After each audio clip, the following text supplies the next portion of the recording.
कैसे इस गरीब घर जमाई ने 50 करोड़ का हीरा गिफ्ट किया, ये देखकर चौंकी मत। ये गरीब लड़का बड़े बड़े बिजनेसमैन और माफिया डॉन से जूते साफ करवा सकता है। ये किसी 7 स्टार होटल में जाकर लाखों का बिल बिना पे किए निकल सकता है। और यही लड़का 20 रुपए का नींबू पानी भी उधार में पीता है।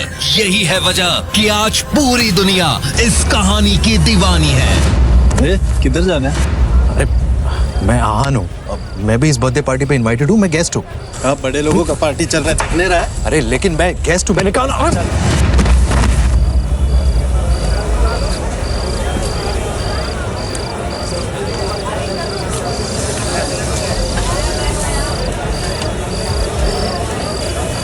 Guys, just look at this idiot. इसका कहना है कि सिंघानिया साहब की बर्थडे पार्टी में ये भी इनवाइटेड है।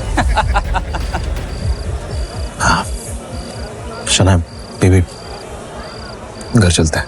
कब? बेबी? शनाया, तुम जानती हो क्या सड़क छाप को? नहीं नहीं, नॉट एट ऑल। कौन हो तुम? है कौन ये भिखारी और इस पार्टी में क्या कर रहा है? Who the hell are you? इतना सुनते ही आहान शॉक्ड हो जाता है। ये पहली बार नहीं था जब शनाया ने आहान की बेइज्जती की थी। शना, लगता है तुमने कुछ ज्यादा ही पी ली है। Seems you're high. चलो घर चलते हैं। कब? ए निकम्मे, चल निकल यहाँ से। सिक्योरिटी, इस कचरे को उठाकर बाहर फेंको। ठीक उसी समय बर्थडे बॉय सिंघानिया पहुंचता है और सभी लोग उसको बर्थडे विश करने उसके पास जाते हैं। लेकिन अचानक सिंघानिया की नजर आहान पर पड़ती है और वो आहान को अपनी पार्टी में देखकर चौंक जाता है।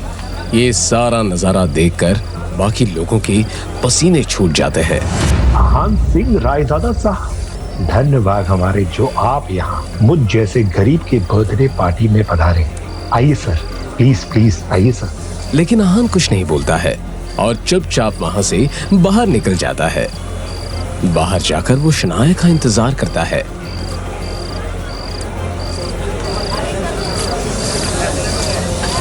जब पार्टी खत्म होती है तो शनाया नशे में बाहर आती है।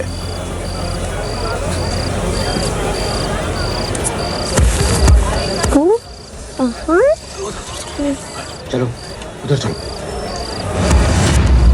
बीवी है, चल।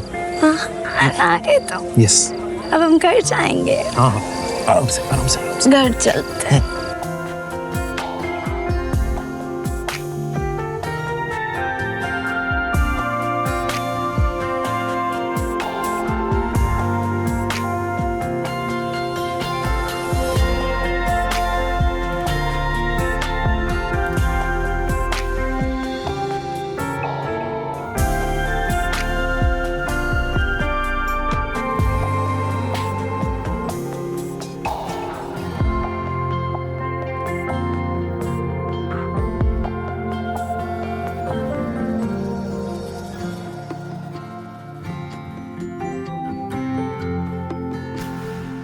उसे लेकर आहान किसी तरह अपने ससुराल वाले घर तक पहुंचता है।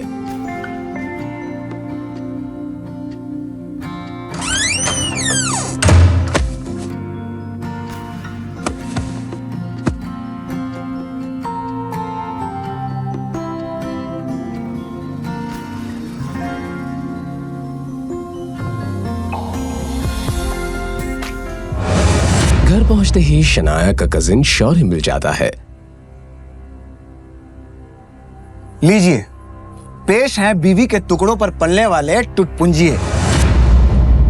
ऐसे नसीब लेकर ना कुछ कम ही लोग पैदा होते हैं। बीवी के टुकड़ों पर पलने वाले घर जमाई। इस शर्म से डूबकर मर क्यों नहीं जाते हो? आहान कुछ नहीं बोलता है। तभी शनाया की कजिन सिस्टर शगुन बोलती है, छोड़ो ना शौर्य, जिसकी ढेले पर की भी इज्जत नहीं उसके मुंह क्यों लग रहे हो? पता नहीं शनाया को इस भिखारी में ऐसा क्या लगता है जिसे घर से बाहर भी नहीं निकालती है। आहान अपने ससुराल में रोज ऐसे ताने सुनता था। उसे तो ऐसी बातें सुनने की आदत हो गई थी। कभी साला बोलता तो कभी साली। आहान की बीवी शनाया भी उसको गाली देने में पीछे नहीं रहती थी। फिर भी आहान इन सब की गलतियों को माफ कर देता था क्योंकि उसे शनाया से सच्चा प्यार था।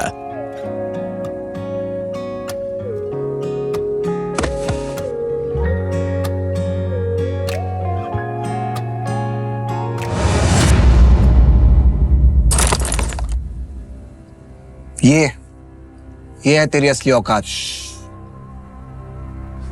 अभी नहीं, प्लीज।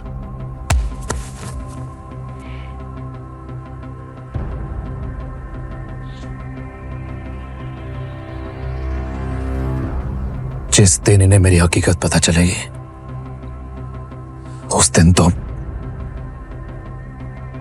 और उसकी एक मजबूरी थी जिसके कारण उसे इस तरह की जिल्लत भरी जिंदगी जीनी पड़ रही थी।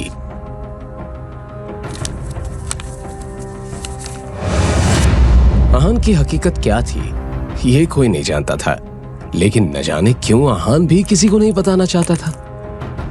वैसे आहान इतना बेइज्जत होने के बावजूद भी सिर्फ शनाया की वजह से ही चुप रहता था।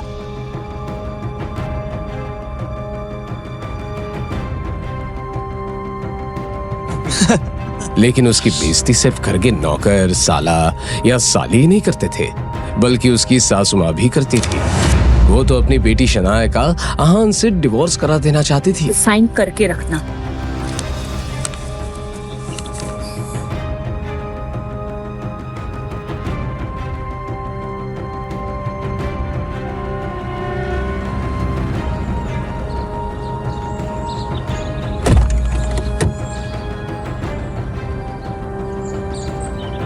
हम अभी किसी को मिलने अंदर जा रहे हैं और उन सबके सामने गलती से भी तुम्हें ये नहीं बोलना है कि तुम मेरे हस्बैंड हो।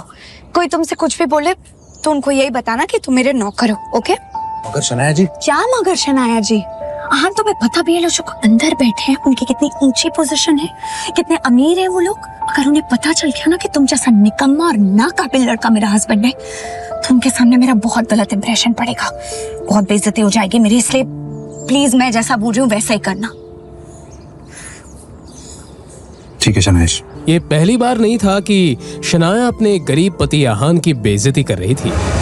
शनाया और उसके घर वाले आहान को एक कुत्ते से भी बदतर समझते थे, लेकिन आहान किसी की बातों का बुरा नहीं मानता था, क्योंकि उसे अपनी बीवी शनाया से बेइंतहा प्यार था।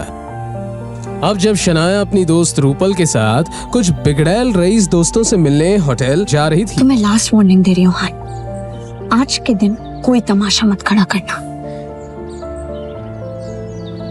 शनाया और रूपल अंदर जाते हैं। आहान उनका बैग पकड़े उनके पीछे पीछे नौकर की तरह अंदर जाता है। अंदर बिगड़ैल रईसजादे प्रेम मल्होत्रा, राज बेदी और पारस अग्रवाल बैठे थे। वैसे तो वो रूपल के दोस्त थे, लेकिन जैसे ही उन्होंने शनाया को देखा उसकी खूबसूरती देखकर दंग रह गए। ये कौन है गुलाब जैसी खूबसूरत? ओ ये she is my best friend Shanaya. Hi Shanaya. Aahan के पुराने कपड़े और फटे जूते देखकर पारस पूछता है, लेकिन इस गुलाब के साथ ये कांटा कौन है?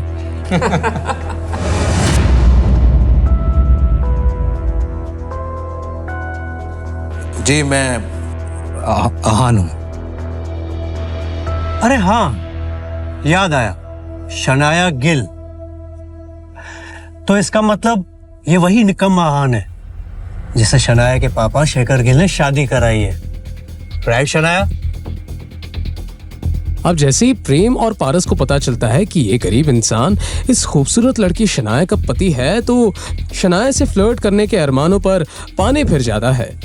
अब वो तीनों मिलकर आहान की गरीबी का मजाक उड़ाने लगते हैं। आहान भैया, मैंने सुना आप किसी बैंक में काम करते हैं, तो बस यही जानना था कि आपको महीने की सैलरी कितनी मिलती है? अब हद हो गई थी। इस तरह किसी अनजान से पहली मुलाकात में इतना पर्सनल सवाल करना बहुत गलत बात थी। जी वैसे तो मुझे 12,000 मिल जाते हैं, और कभी कभार बोनस अगर मिलता है तो फिर 15,000 भी हो जाता है। 15,000? जी 15,000? 15? नहीं, अच्छा है। मतलब मेरे ज्वेलरी स्टोर के अकाउंटेंट से सैलरी आधी ही है, लेकिन आजकल के जमाने में तो इतना भी बहुत होता है, नहीं?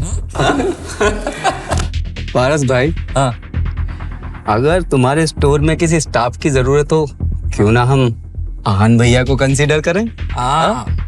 वैसे दिखने में समझदार लगते हैं, शिकायत का मौका नहीं देंगे। हाँ, क्यों नहीं। मतलब इन्हें मैं 20-25 हजार की सैलरी तो ऑफर कर ही सकता हूँ। आहान भैया, आप एक काम करिए, आप कल से ही ज्वाइन कर लीजिए। अगर वो चाहता तो उन तीनों को खरीदने की ताकत रखता था, वो भी इस तरह जैसे बाजार में जाकर कोई धनिया खरीदता हो। वो क्या है मिस्टर अग्रवाल, आपके ऑफर के लिए थैंक यू। इनफैक्ट आपने मेरे बारे में इतना कुछ सोचा, उसके लिए मैं शुक्रगुजार हुआ आपके। लेकिन क्या है कि मुझे ना ज्वेलरी के बारे में ज्यादा आइडिया है नहीं, तो आई एम सॉरी। इधर शनाया रूपल के रईस दोस्तों की बेकार की बातों को सुनकर चिढ़ गई।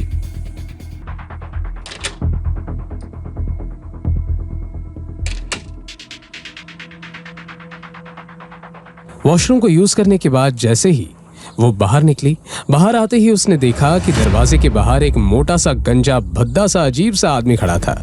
वाओ, हुस्न की मलिका, आपको देखकर जो मेरे अंदर हो रहा है वो बताने लायक नहीं, दिखाने लायक है। How dare you! एक नंबर के घटिया और बदतमीज आदमी हो तुम। Very energetic. ये सब गंदी बातें ना जाके अपनी माँ और बहन के साथ करना। माँ बहन तो है ही नहीं, तो अब तुम ही मुझे सिखाओ। घटिया। छोड़ो।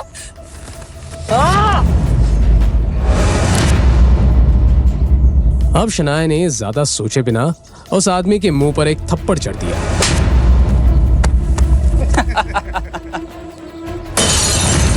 शनाया ने बिना कुछ सोचे समझे घबराहट के मारे अपनी आंखें बंद कर दी, मगर वो बॉटल शनाया तक नहीं पहुंची। इसलिए क्यूरियोसिटी के मारे शनाया ने अपनी आंखें खोली। आंखें खुलते ही शनाया ने देखा कि एक बड़े से हाथ ने उस बॉटल को पकड़ लिया है।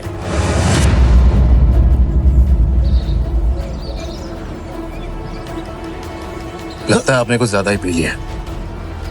अगर आप घर पे वन पीस में जाना चाहते हो भी जिंदा, मेरी बीवी से माफी मांगनी है। तो अब मैं बताता हूं कि किसे कितनी चढ़ी है।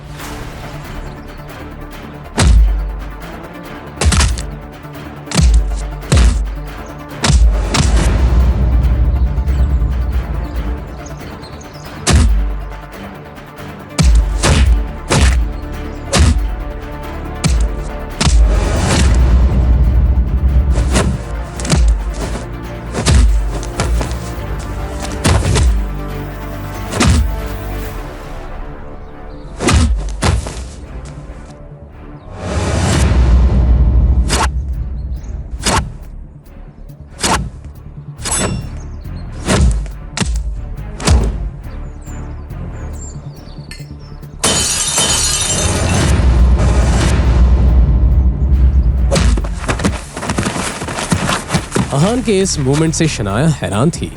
उस बेचारी को अपनी आंखों पर यकीन नहीं हो रहा था। तभी रूपल का वो रईस ज़्यादा दोस्त प्रेम मल्होत्रा और राज बेदी वहां पर शोर सुनकर भागते हुए आए। क्या हुआ ये? शना, क्या तुम ठीक हो? ये बहुत ही घटिया आदमी है। जैसे इसने मुझे अकेला देखा, मुझे छेड़ने लगा। शनाया की ये बात सुनकर अब प्रेम मल्होत्रा की आंखों में नाराजगी दिखने लगी। आज उसे शनाया पर अपना इंप्रेशन भी तो जमाना था। ब्लडी हेल, तुम्हारी हिम्मत! उसने इस मैटर की पूरी जिम्मेदारी अपने हाथों में लेने का फैसला कर लिया। आफ्टर ऑल प्राइड होटल उसकी ही फैमिली बिजनेस का हिस्सा था। अब ये दोनों मेरी बीवी शनाया पर अपना इंप्रेशन जमाने के लिए एक मरे हुए आदमी को कुछ ज्यादा ही मार रहे हैं। आहान ने देखा कि प्रेम मल्होत्रा और राज बेदी रुकने का नाम ही नहीं ले रहे थे। अब बस करो, बस करो।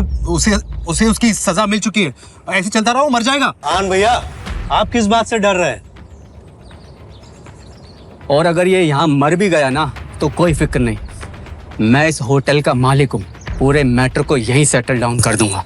भले ही वो कुछ किए बिना चुपचाप मार खा रहा है, ये बात तो साफ है कि ये आदमी कोई आम आदमी नहीं है। शनाया को आहान पर चिढ़ मच रही थी, लेकिन ऐसे बड़े से होटल में सीन क्रिएट करना थोड़ा तो अजीब था। तो प्लीज बस करो तुम लोग, जितना मानना था मान लिया, अब हम चलते हैं यहाँ से। आन भैया, आप ना कुछ ज्यादा ही डरते हैं। कोई नहीं, हमारे साथ रहेंगे तो ब्रेव हो जाएंगे। ये बात किसी ताने से कम नहीं थी, मगर ये सब समझने के बाद भी आहान ने कुछ नहीं कहा।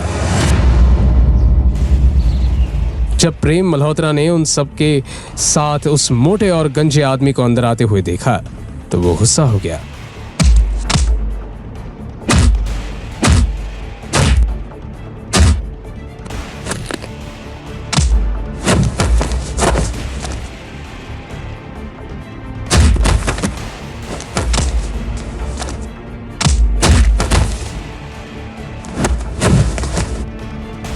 प्रेम मल्होत्रा कोई सीधा साधा फाइटर नहीं था, उसे कराटे में ब्लैक बेल्ट मिला था।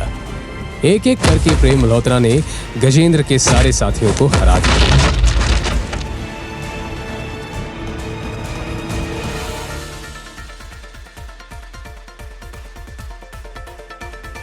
तुम सब गुंडे कहीं जाने के लायक नहीं। मिस शनाया एंड रूपल, आप दोनों ठीक हैं? प्रेम के सवाल के जवाब में शनाया और रूपल ने हामी भर दी। प्रेम शनाया की आंखों में अपने लिए तारीफ देखना चाहता था, मगर उसने देखा कि शनाया की नजरें तो अपने पति आहान की तरफ थी। वो आहान जो चुपचाप हाथों में आइस पैक लिए गुंडों की तरफ देख रहा था। वाह मेरे शेर, प्रेम मेरे भाई, तूने तो कमाल कर दिया यार। मुझे नहीं लगता कि ये सब हमको और तंग करेंगे, क्यों? एग्जैक्टली। वैसे इन नठल्लों का करना क्या है? किसी को बुला के इनको दफना दो। पारस बस अपनी बात को बड़ा चढ़ा के कह रहा था। वो सच में ऐसा कुछ करने की हिम्मत नहीं रख सकता था।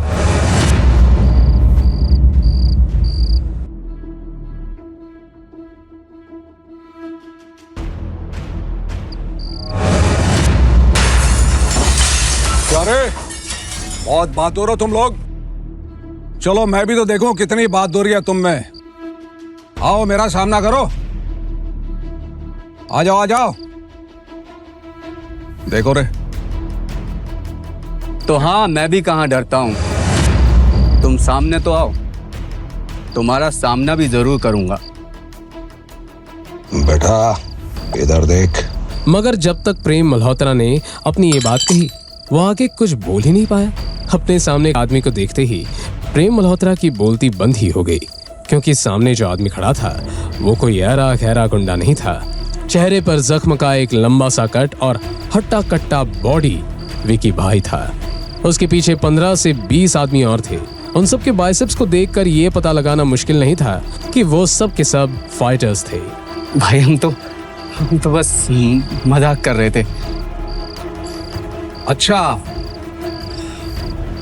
मजाक कर रहे थे? हाँ भाई। लाइफ में मजाक तो होना चाहिए। क्यों रे, तुम लोग मजाक करते हो ना? तो अभी मैं तुम लोगों के साथ थोड़ा मजाक करूं। बात करके सेटल डाउन कर लेते हैं ना। हाँ हाँ भाई। चलो रे, मजाक करो। विकी भाई के गुंडों ने पारस और राज को मारना शुरू किया।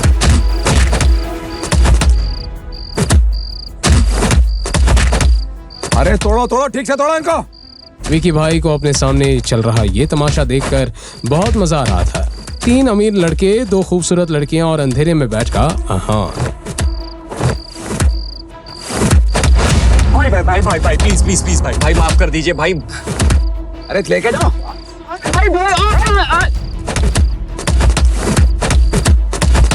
विकी भाई ने बाकी तीनों की तरफ ध्यान नहीं दिया और बस उन 3 रईसों के बिगड़ैल बेटों को तड़पते हुए देखने लगा। विकी भाई के उस गुंडे ने एक बड़ा सा लोहे का रॉड पकड़ा और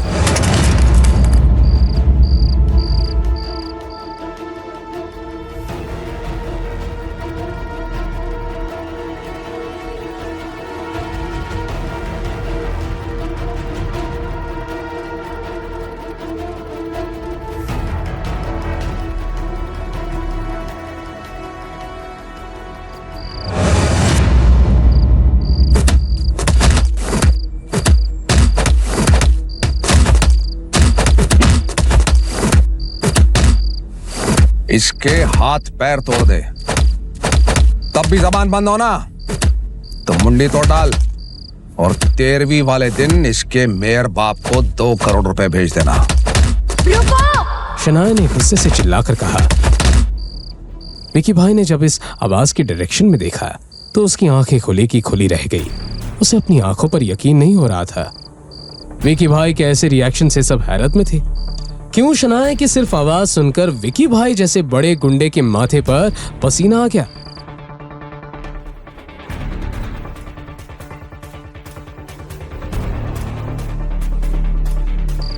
ये तो आहान रायजादा है। चलो चलो निकलो यहां से।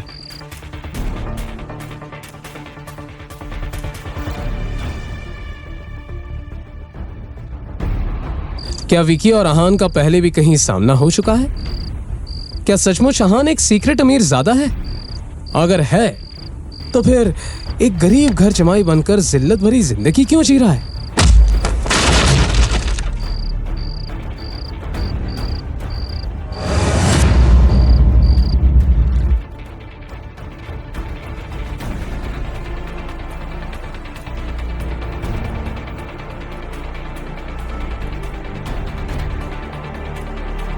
क्यों शनाया के पापा ने उसकी शादी आहान जैसे गरीब फटीचर से करवा दी? क्या होगा जब आहान की हकीकत सामने आएगी? मिस शनाया, मुझे माफ कर दीजिए। मैं नहीं जानता था कि यहाँ आप अपने दोस्तों के साथ लंच पर आई थी। हाँ, अगर मुझे इस बात की जरा खबर होती तो मैं गलती से भी ये सब नहीं होने देता। विकी भाई ने बहुत ही ईमानदार लगते हुए शनाया से माफी मांगी। आगे विकी भाई ने कहा, मिस शनाया, मैं सच में शर्मिंदा हूँ कि मेरे और मेरे साथियों की वजह से आपके दोस्तों को इतना जख्मी होना पड़ा। मगर आपको बिल्कुल भी परेशान होने की जरूरत नहीं है। मैं इन सबको हॉस्पिटल ले जाऊंगा। ये सुनने के बाद प्रेम मल्होत्रा, पारस अग्रवाल और राज बेदी एक दूसरे की तरफ हैरानी से देखने लगे। आगे विकी भाई ने अपनी बात को कंटिन्यू किया। और हाँ मिस शनाया, ये आपको जो भी टेंशन और इरिटेशन हुई है उसके बदले में मैं आपको 50 लाख रुपए भेज दूंगा। प्लीज उसे कम मत समझिएगा। ये कहकर विकी ने नजरें चुराकर आहान की तरफ देखा। ये तुम क्या कह रहे हो? विकी भाई शनाया के इस सवाल के पीछे का मतलब समझ गया। मिस शनाया, आप ज्यादा सोचकर परेशान मत होइए। मैं एक बार फिर से माफी मांगता हूँ।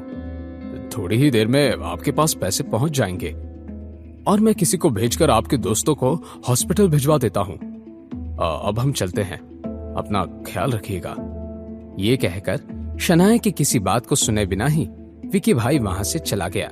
बाकी आदमी भी प्राइवेट रूम में बाहर चले गए और बचे कुछ 4-5 आदमियों ने मिलकर प्रेम, राज और पारस को उठा लिया। जब फाइनली प्राइड होटल के उस प्राइवेट रूम में शनाया, आहान और रूपल ही बचे हुए थे। शनाया कुछ रिएक्ट कर पाई। उसने एक गहरी सांस ली और ये फिगर आउट करने की कोशिश करने लगी कि अभी अभी उसके साथ क्या हुआ था। शनाया, ये विकी भाई तुमसे इतना डरता क्यों है? तुम्हें देखने के बाद तो उस विकी भाई के होश ही उड़ गए थे। रूपल, अगर मैं ये कहूं कि इस सवाल का जवाब मेरे पास भी नहीं है तो क्या तुम मुझ पर यकीन कर पाओगी?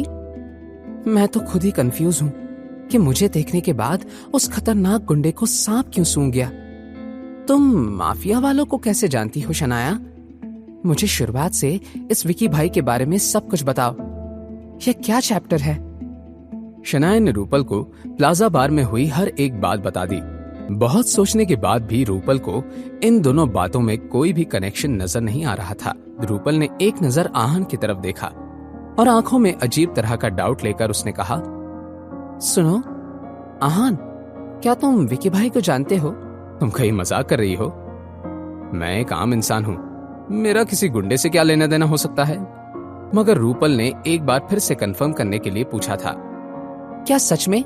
सिर्फ रूपल ही नहीं, शनाया को भी ये डाउट हुआ था कि कहीं आहान का तो इस सब में कोई हाथ नहीं था। मगर शनाया के इस अंदाज में कोई भी लॉजिक नहीं था।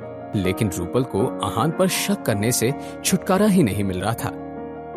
ये थोड़ा फिशी है। आहान ने प्रेम को उस गजेंद्र से पंगा लेने से रोका भी था, लेकिन किसी ने उसकी बात नहीं मानी। यहां तक मैंने भी आहान को बुज़दिल समझा। क्या आहान पहले से इस बारे में जानता था, या ये सब कोई इत्तेफाक है, या सच में मेरा इंट्यूशन सही तरफ जा रहा है? रूपल ने फिर से खुद से ही सवाल करते हुए कहा। शनाया और आहान भी कुछ देर के बाद घर पहुंच गए। दोनों फ्रेश होकर लिविंग रूम में आए ही थे कि उनके घर का डोर बेल बजने लगा। शनाया ने आहान की तरफ देखकर उससे सवाल करते हुए कहा, आहान, क्या मॉम शाम में नहीं आने वाली थी? जल्दी कैसे आ गई? आहान को कुछ भी नहीं पता था। उसने कंधे उचकाते हुए शनाया से कहा, पता नहीं, मैं दरवाजा खोलता हूं, शायद मॉम कुछ भूल गई होंगी। ये कहते हुए आहान दरवाजे की तरफ गया। जैसे ही आहान ने दरवाजा खोला, बाहर विकी भाई के साथ काम करने वाला एक आदमी खड़ा था। उसे देखकर आहान अटेंटिव हो गया। सर, वो विकी भाई ने ब्रीफकेस भेजने के लिए कहा था। विकी भाई की तरफ से फिर से सॉरी। ये लीजिए। ये कहते हुए उस आदमी ने एक ब्रीफकेस आहान की तरफ बढ़ा दिया। आहान ने उस ब्रीफकेस की तरफ घूर कर देखा, मगर अपना हाथ आगे नहीं बढ़ाया। उस आदमी ने कुछ देर के लिए इंतजार किया और ब्रीफकेस को दरवाजे पर रखकर वहां से चला गया। आहान को यह जानकर राहत मिली कि कोई बखेड़ा खड़ा नहीं हुआ था। तभी शनाया वहां आ गई और उसने आहान से कहा, आहान, कौन था? आहान ने दरवाजे से ब्रीफकेस को उठाया और दरवाजा बंद करते हुए शनाया से कहा, विकी भाई की तरफ से यह ब्रीफकेस आया है। अंदर जाते ही आहान ने वो ब्रीफकेस टेबल पर रख दिया। आहान और शनाया ने एक दूसरे की तरफ देखा और हामी भरने के बाद आहान ने वो ब्रीफकेस खोल दिया। और जब आहान ने उस ब्रीफकेस को खोला तो शनाया और आहान उस ब्रीफकेस के अंदर जो भी था उसे देखकर शनाया की आंखें खुली की खुली रह गई। उसने हैरानी के मारे कहा, व्हाट द हेल? उस ब्रीफकेस में ऐसा क्या था जिसे देखकर शनाया इतनी हैरान हो गई थी? क्या विकी भाई ने कोई नया मसला खड़ा कर दिया था? उस ब्रीफकेस में 50 लाख रुपए कैश थी, जैसा कि विकी भाई ने थोड़ी देर पहले रेस्टोरेंट में कहा था। आहान ने कहा, यह तो सच में अनएक्सपेक्टेड है। वैसे शनाया, अब आपने क्या करने का सोचा है? आहान, हम ये नहीं ले सकते। हमें इस पैसे को लेना ही नहीं चाहिए। पता नहीं उस विकी भाई ने ये पैसा किसी की जान लेकर कमाया होगा। आहान ने जब शनाया की ये बात सुनी तो उसने चेहरे पर एक हल्की मुस्कान लाई। शनाया ने वो ब्रीफकेस को बंद करने का मन बना लिया। जैसे ही उसने ब्रीफकेस को बंद करने के लिए अपना हाथ लगाया, शनाया की नजर एक नोट पर पड़ी। शनाया ने आहान की तरफ एक नजर देखा और फिर उस नोट को उठाकर पढ़ने लगी। मिस शनाया, मैं जानता हूं आप ये पैसे लेने से मना कर देंगी, लेकिन ये पैसे शौर्य गिल ने आखिरी बार आपको किडनैप करने के लिए दिए थे। सच कहूं तो अपनी उस हरकत के लिए मैं शर्मिंदा हूं, इसलिए माफी के तौर पर ये आपको वापस भेज रहा हूं। उम्मीद है आप मुझे माफ कर देंगी। ये जानने के बाद कि शौर्य ने विकी भाई को पैसे दिए थे, शनाया ने आहान से कहा, मैंने बहुत सोचकर ये फैसला लिया है। अब तो हम ये पैसे रख ही लेते हैं, हमारा भी तो नुकसान हुआ है। ये सुनकर आहान ने हामी भर दी। कुछ सोचने के बाद शनाया ने आहान से कहा, हम आधे पैसे रख देंगे और बाकी के आधे मतलब 25 लाख रुपए को दे देंगे, ओके? आहान को इस सब से कोई प्रॉब्लम नहीं थी। रात के डिनर के बाद सारा काम खत्म करके आहान अपने कमरे में चला गया। वो बिजनेस के बारे में कुछ डिस्कस करने के लिए मिस्टर विक्रम को कॉल करने ही वाला था कि आहान के कमरे के दरवाजे पर किसी के नॉक करने की आवाज आई।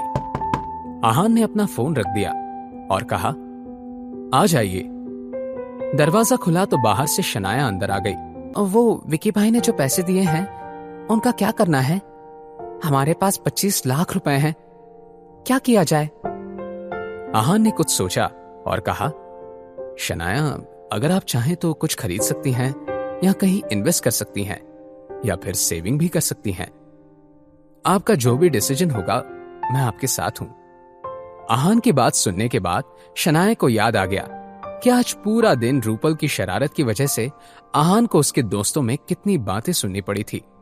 एकदम से शनाया के दिमाग में एक आइडिया आया और वो मुस्कुराते हुए कहने लगी, आहान, मैंने सोच लिया है कि मुझे उन 25 लाख रुपयों से क्या करना है। देखना तुम अभी हाँ कर रहे हो, बाद में मना मत करना। आहान समझ नहीं पा रहा था कि शनाया इतना इंसिस्ट क्यों कर रही है।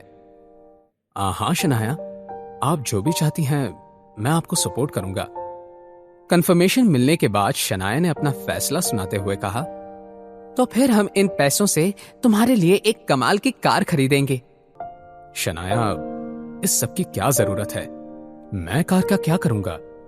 आपको मेरे लिए इतना खर्चा करने की जरूरत नहीं है। अब क्या मेरा तुम पर इतना भी हक नहीं है? अब आहान क्या कह सकता था? उसने बहुत ही हेल्पलेस होकर कहा, ऐसी बात नहीं है। यह सुनते ही शनाया ने कहा, तो फिर तय रहा, कल सुबह जाकर हम कोई अच्छी सी कार खरीदते हैं। अगली सुबह शनाया एक से एक कमाल की कार देख रही थी, मगर उसे आहान के लिए एक भी सही नहीं लग रही थी। शनाया ने सेल्स पर्सन से कहा, देखिए, मैं चाहती हूँ कि आप मुझे कोई ऐसी कार सजेस्ट करें जो मेरे हस्बैंड की पर्सनैलिटी से मैच करती हो। जेंटल लेकिन स्ट्रांग। बाहर से भले ही लग्जूरियस लुक हो, मगर कार अंदर से बहुत कंफर्टेबल होनी चाहिए। क्या आप समझ रहे हैं कि मैं क्या कहने की कोशिश कर रही हूं? शनाया की बात सुनकर उस सेल्स पर्सन का मुंह बन गया, लेकिन उसने हां में अपना सर हिला दिया ताकि शनाया नाराज ना हो जाए। अपने दूसरे कलीग के पास जाते हुए सेल्स पर्सन ने धीमी आवाज में कहा, इन मैडम का हस्बैंड एवरेज सा लड़का ही तो है, जरा देखो उसे कैसे चुपचाप खड़ा है। ये मैडम उस लड़के से जितने केयरिंग अंदाज में पेश आ रही है, ये बात तो वो डिजर्व ही नहीं करता। उस लड़के से ज्यादा हैंडसम तो मैं हूं। ये बात जो सेल्स पर्सन सुन रही थी वो एक लड़की थी। उसने अपने कलीग से कहा, क्या तुम अंधे हो गए हो? वो सर कुछ कम हैंडसम नहीं है। वो किसी फेमस मॉडल को भी पीछे छोड़ सकता है, और ये उन हस्बैंड और वाइफ के बीच का प्यार है। तुम्हें इतनी क्यों जलन हो रही है? तुम उन्हें अपनी बेस्ट कार दिखाओ। नहीं, तुम रहने दो, मैं ही दिखाती हूं, तुमसे कुछ नहीं होगा। उस लड़की ने अपनी बात कही और आहान और शनाया को एक कार के पास ले गई। इस वक्त वो लोग एक नई लिमिटेड एडिशन कार को देख रहे थे। उस कार को देखने के बाद फाइनली शनाया सेटिस्फाइड लगने लगी। हमेशा की तरह आहान ने इस डिसीजन में शनाया का साथ दिया। थोड़ी ही देर बाद आहान और शनाया अपनी नई कार में बैठे हुए थे। शनाया ने आहान से कुछ कहा, तो चलें? शनाया बहुत एक्साइटेड थी। आहान ने हामी भर दी और कार शुरू की। दोनों के लिए भी ये राइड बहुत ही यादगार होने वाली थी। शनाया के मोबाइल पर एक नोटिफिकेशन आया और मैसेज खुलने के बाद शनाया हंसने लगी। उसने आहान से कहा, मैंने कार का फोटो रूपल को सेंड किया था। वो कह रही थी, नए बेबी के लिए कॉन्ग्रेचुलेशंस। ये सुनकर आहान भी स्माइल करने लगा। अचानक से शनाया ने आहान से सवाल करते हुए कहा, आहान, तुम्हें बेबी गर्ल चाहिए या बेबी बॉय? ये सुनकर आहान ने शनाया की तरफ देखा और एक स्माइल के साथ उससे कहा, अगर ये बेबी आपका है तो मुझे कोई फर्क नहीं पड़ता कि ये लड़की है या लड़का, मुझे पसंद है। शनाया ने कुछ सोचा और मन ही मन में बोली, क्या आहान जानता है कि वो कितने अच्छे से फ्लर्ट कर लेता है? ओह गॉड। शनाया ने अपना मन पक्का कर लिया। उसने फिर कार ड्राइव कर रहे आहान से सवाल करते हुए कहा, तो फिर क्यों ना हम दोनों। मगर इससे पहले कि शनाया अपनी बात पूरी कर पाती, एक जोर की आवाज आई। आहान ने तुरंत कार का ब्रेक लगा दिया। एकदम से कार को रोकने की वजह से जोर की आवाज गूंजी। शनाया ने आंखें खोली तो देखा कि एक मिडिल एज्ड औरत सड़क पर गिरी हुई थी। वो तो अच्छा था आहान का ध्यान रास्ते पर ही था, वरना शायद इस औरत को लग जाता। शनाया, क्या आप ठीक हैं? शनाया बहुत घबराई हुई थी, मगर जब उसने आहान के हाथ को अपने सामने पाया तो वो बेफिक्र हो गई। उसने आहान से कहा, मैं ठीक हूँ, लेकिन ये सामने कौन है? क्या उन्हें हमारी वजह से कोई चोट आई हुई है? शनाया ने शॉक्ड होकर जोर से कहा, सीमा बुआ। शनाया को अपनी आंखों पर यकीन ही नहीं हो रहा था। सीमा बुआ जी का नाम सुनकर उनकी आंखें भी शार्प हो गई। आहान को सीमा बुआ जी खास पसंद नहीं थी, क्योंकि उनकी उसी हरकत की वजह से शनाया बहुत परेशान हो गई थी। वो सिर्फ पैसे और ज्वेलरी ही नहीं, शनाया के इंपॉर्टेंट डॉक्यूमेंट्स जैसे कि पासपोर्ट और एटीएम कार्ड भी ले गई थी। सीमा बुआ जी ने देखा कि ड्राइवर सीट पर आहान बैठा था। ये देखकर वो गुस्सा हो गई। एक ही पल के अंदर अंदर सीमा बुआ जी के चेहरे पर छाया हुआ डर नफरत में बदल गया। वो गुस्से से चलते हुए आहान की साइड की विंडो की तरफ आई और उन्होंने आहान की खिड़की पर जोर जोर से हाथ मारना शुरू किया। आहान ने उनकी तरफ एक गुस्सैल नजर से देखा और खिड़की का शीशा नीचे कर दिया। विंडो का कांच नीचे होते ही सीमा बुआ जी आहान पर बरस पड़ी। बेशरम, एक घर जमाए होने के बाद भी तुम्हारी इतनी हिम्मत कैसे हुई? अभी अगर मेरी जान चली जाती तो क्या तुम जिम्मेदारी लेते? सीमा बुआ जी ने आहान को खरी खोटी सुनाते हुए कहा। आहान को वैसे भी इस ड्रामे से कोई फर्क नहीं पड़ रहा था, मगर शनाया ने आहान की तरफदारी करते हुए कहा, सीमा बुआ जी, आप पहले हमारे कार के सामने आकर रुकी थी, और हाँ, वो भी जानबूझकर। अब अपनी भतीजी की ऐसी बातें सुनने के बाद सीमा बुआ जी के तेवर ही बदल गए। वो गुस्से से शनाया को घूरने लगी और सीमा बुआ जी ने शनाया से कहा, ना समझ लड़की, तुम ये कैसी बातें कर रही हो? क्या मतलब है कि मैं जानबूझकर बीच में आई थी? मैं तो रास्ते से साइड से आराम से चल रही थी। ये बात तो साफ है कि तुम्हारे इस पति ने मेरी जान लेने की कोशिश की है। सीमा बुआजी ने अपनी ये बात बहुत ही कॉन्फिडेंस के साथ कही थी। अपने दोनों हाथों को कमर पर रखकर वो ऐसे लग रही थी मानो आज वो झगड़ा करने की तैयारी से आई थी। आहान ये सारा नाटक देखने के मूड में नहीं था और सीमा बुआजी की बात सुनने के बाद वो और भी ज्यादा इरिटेट हो गया। उसने धीमे आवाज में बड़बड़ाते हुए कहा, आपके साथ तो ऐसा ही होना चाहिए। आहान ने तो बस खुद से ही कहा था, लेकिन फिर भी सीमा बुआजी ने ये बात सुन ली और चिढ़कर आहान से कहा, तुमने क्या कहा? तुम तो कुछ ज्यादा से सर पर चढ़ गए हो। मैं बता रही हूं कि अगर तुमने मेरे साथ बदतमीजी करने की कोशिश की तो अच्छा नहीं होगा। जब शनाया ने आहान के अगेंस्ट ऐसी बात सुनी तो वो गुस्सा हो गई। शनाया अपनी सीमा बुआजी से कुछ कहने ही वाली थी, लेकिन आहान ने उसका हाथ पकड़कर उसे शांत करने का इशारा कर दिया। तभी आहान, शनाया और कार के बाहर खड़ी सीमा बुआजी ने एक आवाज सुनी, माँ, क्या आप ठीक हैं? कहीं किसी ने आपको तंग तो नहीं किया? रतन, मेरे बच्चे, अच्छा हुआ कि तुम आ गए।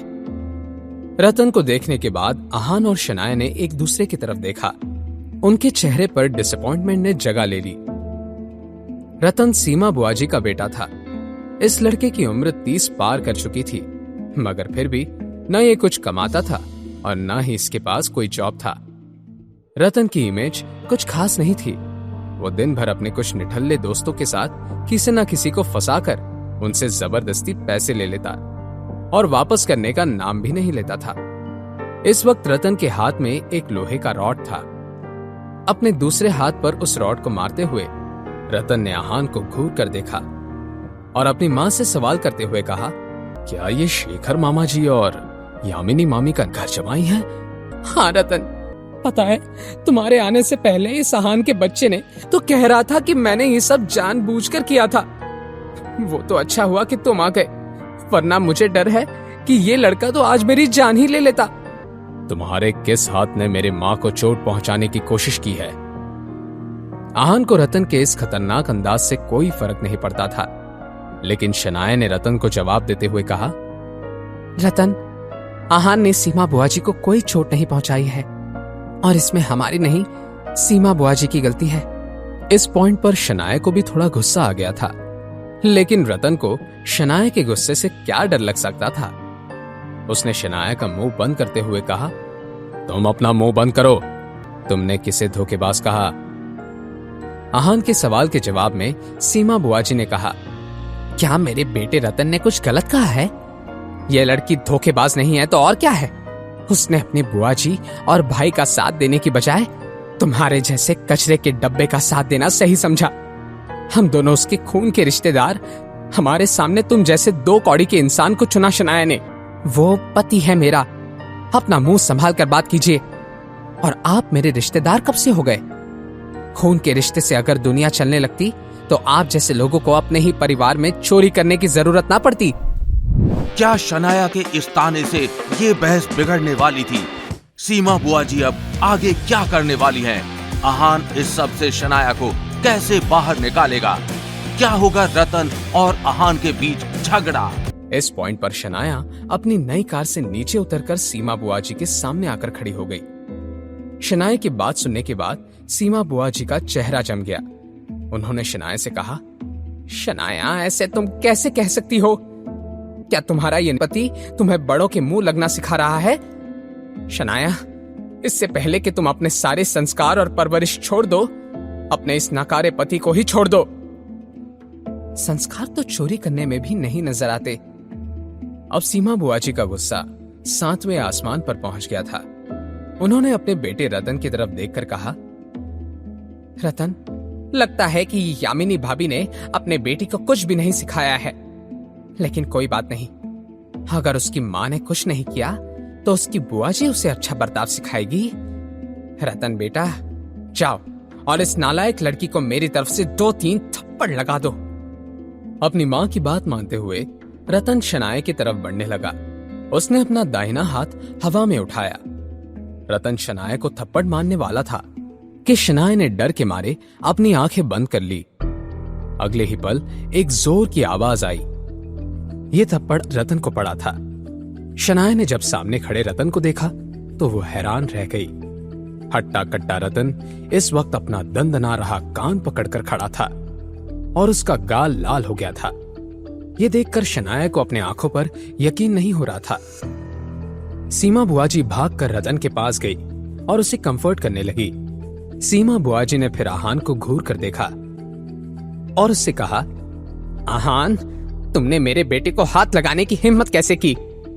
मगर इससे पहले कि आहान या शनाया कुछ कह पाते, रतन ने अपने कान से हाथ हटाया और अपने दूसरे हाथ में पकड़े हुए रॉड को ऊपर उठा लिया। रतन की आंखें गुस्से से लाल हो गई थी। ये बड़े बड़े कदमों के साथ आहान की तरफ बढ़ गया। इतना जोर का वार होने के बावजूद भी आहान एक ही हाथ से उस लोहे के रॉड को पकड़ने में सक्षम हुआ। आहान ने थोड़ी सी ताकत का इस्तेमाल किया और रतन के हाथ से उस लोहे के रॉड को छीन लिया। वो लोहे का रॉड आहान के हाथ में जाते ही ताकतवर रतन का कॉन्फिडेंस मिट्टी में मिल गया। अब रतन पूरी तरह से आहान के कंट्रोल में था। शनाया खुद ऐसा महसूस कर रही थी जैसे किसी एक्शन फिल्म का फाइटिंग सीक्वेंस देख रही हो। दूसरी तरफ जमीन पर लेटे हुए रतन को ऐसा महसूस हो रहा था जैसे उसकी रीढ़ की हड्डियां एक एक करके अपने आप टूट रही थी। दूसरी तरफ सीमा बुआजी ने कुछ सोचा और अपने बेटे को आहान से बचाने के लिए शोर मचाने लगी। कोई बचाओ हमें, इस आहान से हमारी जान बचाओ। लोग सीमा बुआजी की आवाज सुनकर वहां जमा हो गए और उनके लिए बहुत बुरा भी महसूस करने लगे। उन लोगों को देखने के बाद सीमा बुआजी की ओर भी ज्यादा जोर आ गया। उन्होंने सभी लोगों से कहा, इस लड़के ने 2 साल पहले हमसे 50,000 रुपए लिए और वापस करने का कहकर रफू चक्कर हो गया। तब से मैं और मेरा बेटा दर दर की ठोकरें खा रहे हैं। सीमा बुआजी की एक्टिंग टॉप क्लास की थी। हर किसी को उन पर यकीन हो गया। सभी आहान की तरफ देखकर उसे भला बुरा कह रहे थे। शनाया अब नर्वस हो गई और उसने कहा, देखिए, ये कुछ भी कहे जा रही है, ऐसा कुछ नहीं हुआ था। सब जाकर अपना काम करिए, यहाँ पर वक्त बर्बाद करने में कोई मतलब नहीं है। मगर इस पॉइंट पर शनाया की बात कौन मानने वाला था? कोई इतना पत्थर दिल कैसे हो सकता है? एक तो पैसे ले लिए और वापस करने के बजाय मारपीट कर रहा है। इन्हें देखकर कोई कह सकता है क्या कि ऐसी घटिया हरकतें करते होंगे? मेहनत से कमाने का छोड़कर ये लोग तो खुली चोरी कर रहे हैं। लोगों की ऐसी बातें सुनकर शनाया की आंखें नम हो गई। अपनी सफाई पेश करते हुए उसने सबसे कहा, ऐसा कुछ भी नहीं है, आप सब मेरी बात तो सुनिए। लेकिन शनाया की बात सुनने के लिए कोई भी तैयार नहीं था। हर कोई बस आहान और शनाया को कोस रहा था। तभी आहान ने सीमा बुआजी की आंखों में आंखें डालकर देखा और उनसे सवाल करते हुए कहा, तो आप कह रही हैं कि आपने 2 साल पहले मुझे 50,000 रुपए उधार दिए थे, तो फिर क्या आपके पास कोई लिखी हुई पर्ची या बैंक ट्रांजैक्शन का रिकॉर्ड है जिस पर हम दोनों के साइंस या फिर ऐसा कुछ हो जो साबित कर सके कि आपने मुझे पैसे उधार दिए थे? आहान ने बहुत ही शांत अंदाज में अपना सवाल किया था।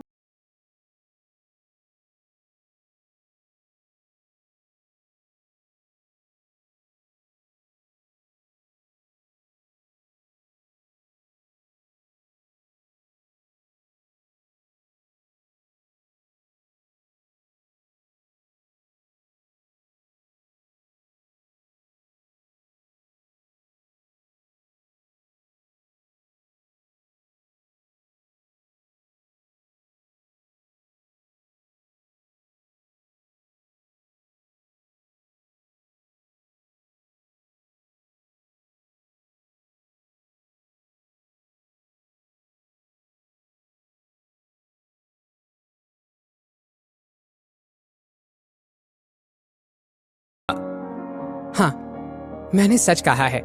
मेरा बेटा जमीन पर लेटा दर्द के मारे रो रहा है और कुछ लोगों ने देखा ही होगा कि मेरे रास्ते में होने के बावजूद तुमने अपनी कार नहीं रोकी, उल्टा मेरी जान लेने के इरादे से तेजी से आगे बढ़ गए। हाँ हाँ, ऐसा ही हुआ था, मैंने देखा था। मैंने भी देखा। कोई ऐसा करने के बाद मुकर कैसे सकता है? मेरा तो कहना है कि हमें पुलिस को बुला ही लेना चाहिए। ताकि ऐसे जानवरों जैसे लोगों को उनके गुनाहों की सजा मिल सके। ये सुनकर एक बार फिर से भीड़ में हल्ला मचने लगा। शनाया फिर से पैनिक करने लगी। पुलिस का नाम सुनकर शनाया घबरा गई थी।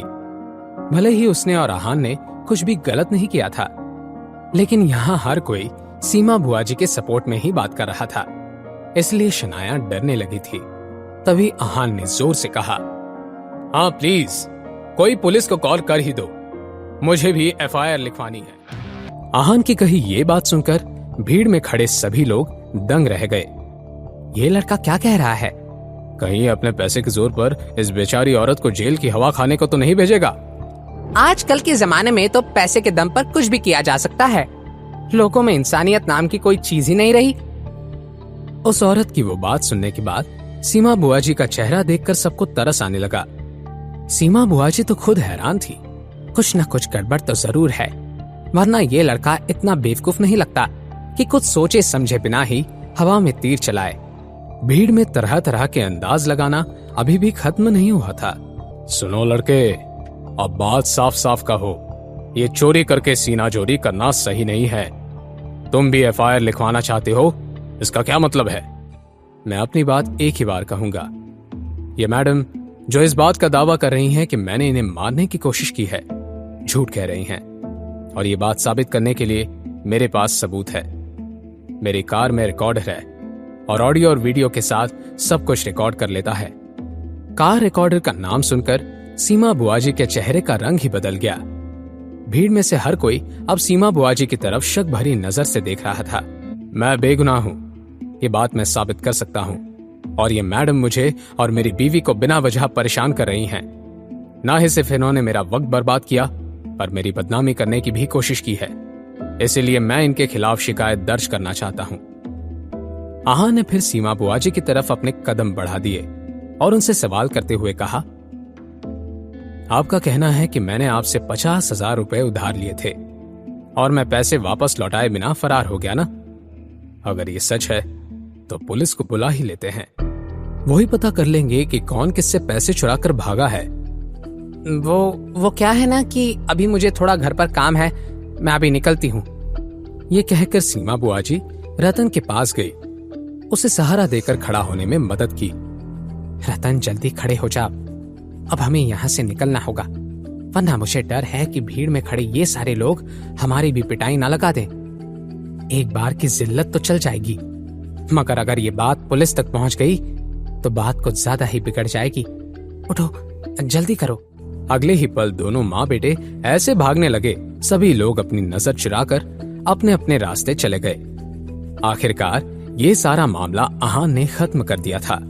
पीछे पलटते ही आहान की नजरें शनाया से मिली। आहान ने देखा कि शनाया हैरान नजरों से आहान की तरफ देख रही थी, और वो आहान को ऐसे देख रही थी जैसे इस कॉन्फिडेंट और चार्मिंग लड़के को पहली बार देख रही थी। शनाया के ऐसे एक्सप्रेशंस को देखकर आहान मुस्कुराने लगा। उसने अपने एब्सेंट माइंडेड बीवी का हाथ पकड़ा और उसे अपने साथ कार की तरफ ले गया। शनाया को कार में बिठाने के बाद आहान भी ड्राइवर सीट पर जाकर बैठ गया।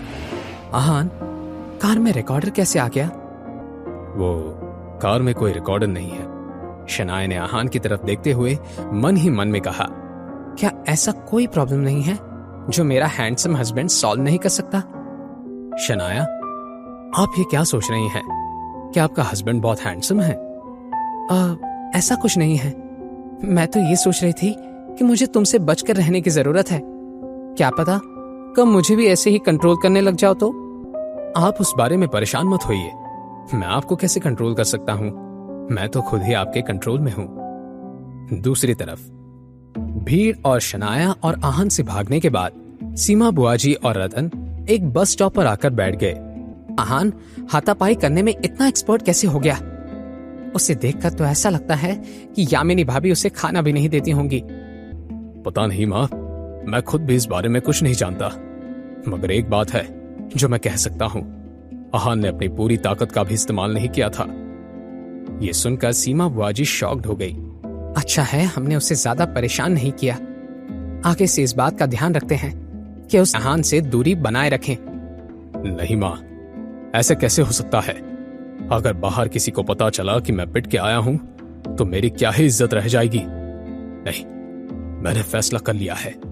अपने दोस्तों के साथ मिलकर मैं उस आहान की हड्डी पसली एक कर दूंगा। तुमने सही कहा बेटा, तुम जब चाहे उसे मार सकते हो, लेकिन उससे पहले हमें आहान से पैसे कमाने हैं। माँ, ये सब कैसे होगा?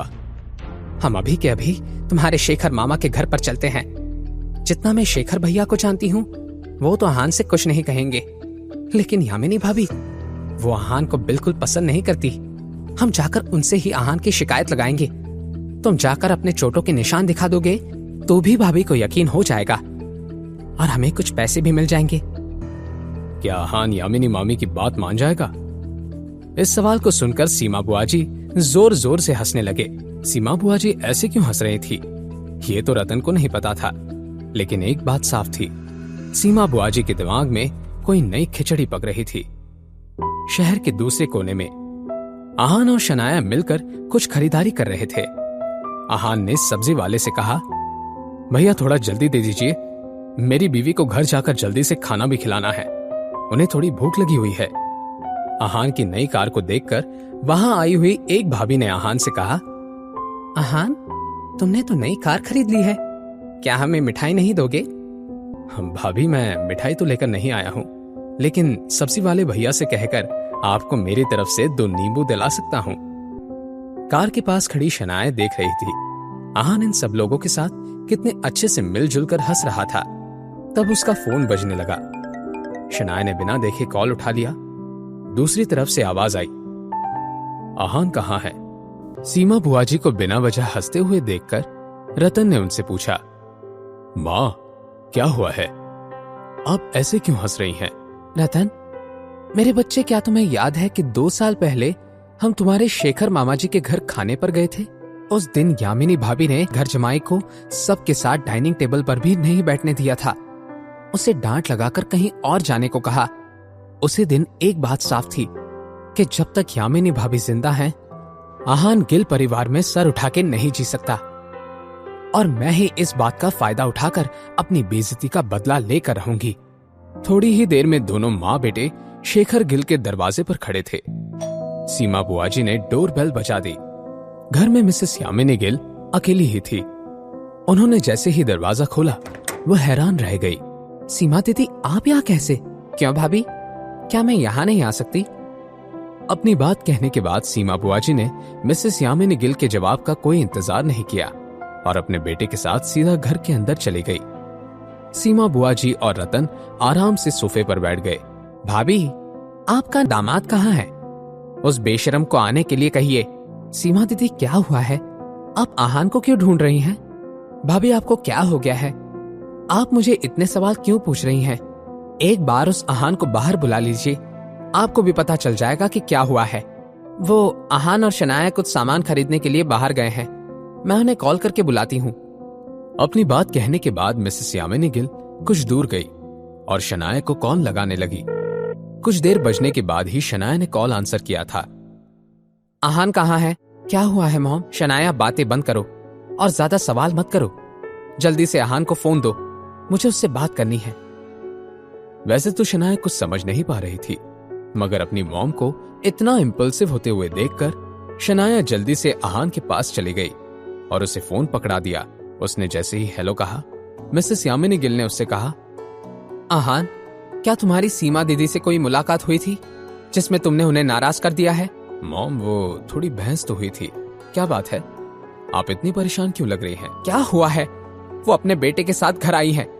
अभी के अभी घर आओ और ये फैला हुआ रायता साफ करो। अपनी बात कहने के बाद मिसेस यामिनी गिल ने कॉल काट दिया। शनाया आहान की तरफ क्यूरियस होकर देख रही थी। क्या हुआ है आहान? क्या घर पर कोई प्रॉब्लम हुई है? प्रॉब्लम हुई नहीं है, आई है। सीमा बुआ जी और रतन घर पर आए हुए हैं। पता नहीं मैंने क्या सोचकर सुबह उनसे जान पहचान दिखाई। पहले ही नजरअंदाज कर दिया होता तो शायद इतना बड़ा इशू न बनता। आप टेंशन मत लीजिए शनाया, मैं सब ठीक कर दूंगा। चलिए घर चलकर इस प्रॉब्लम को सॉल्व करते हैं। कुछ देर के बाद आहान और शनाया घर पहुंच गए।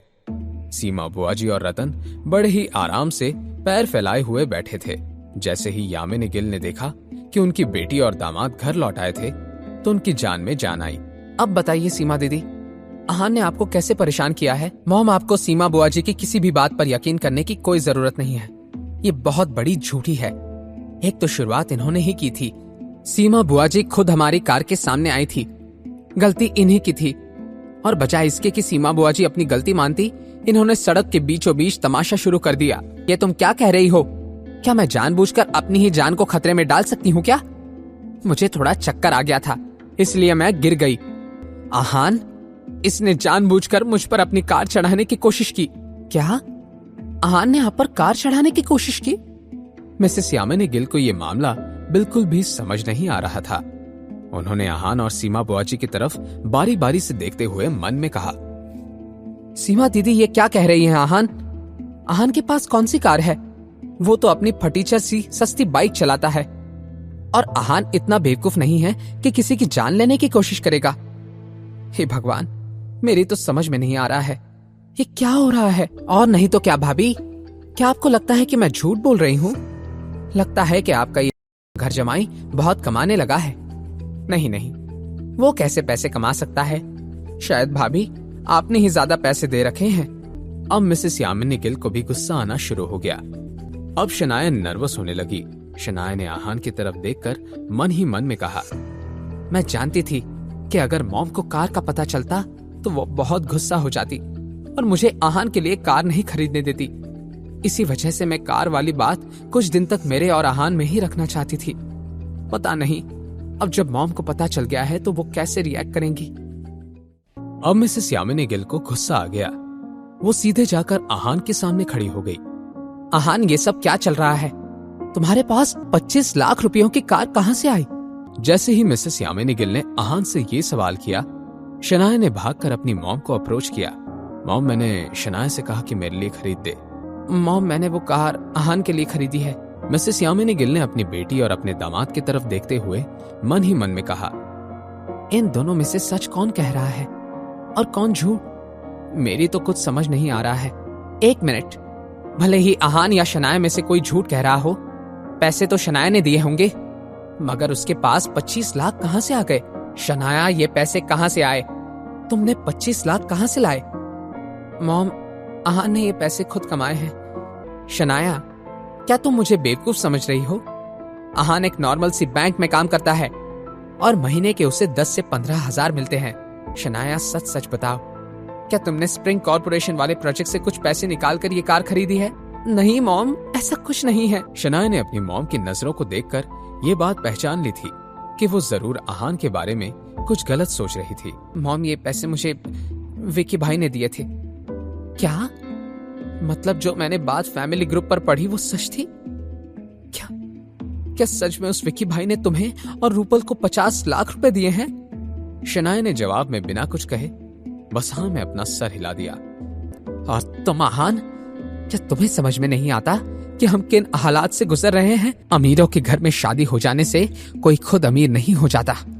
मैं तुम्हें एक बात अच्छे से बता दूं, अपनी इन घटिया हरकतों से कभी बाज आ जाओ। मॉम, ऐसा नहीं है।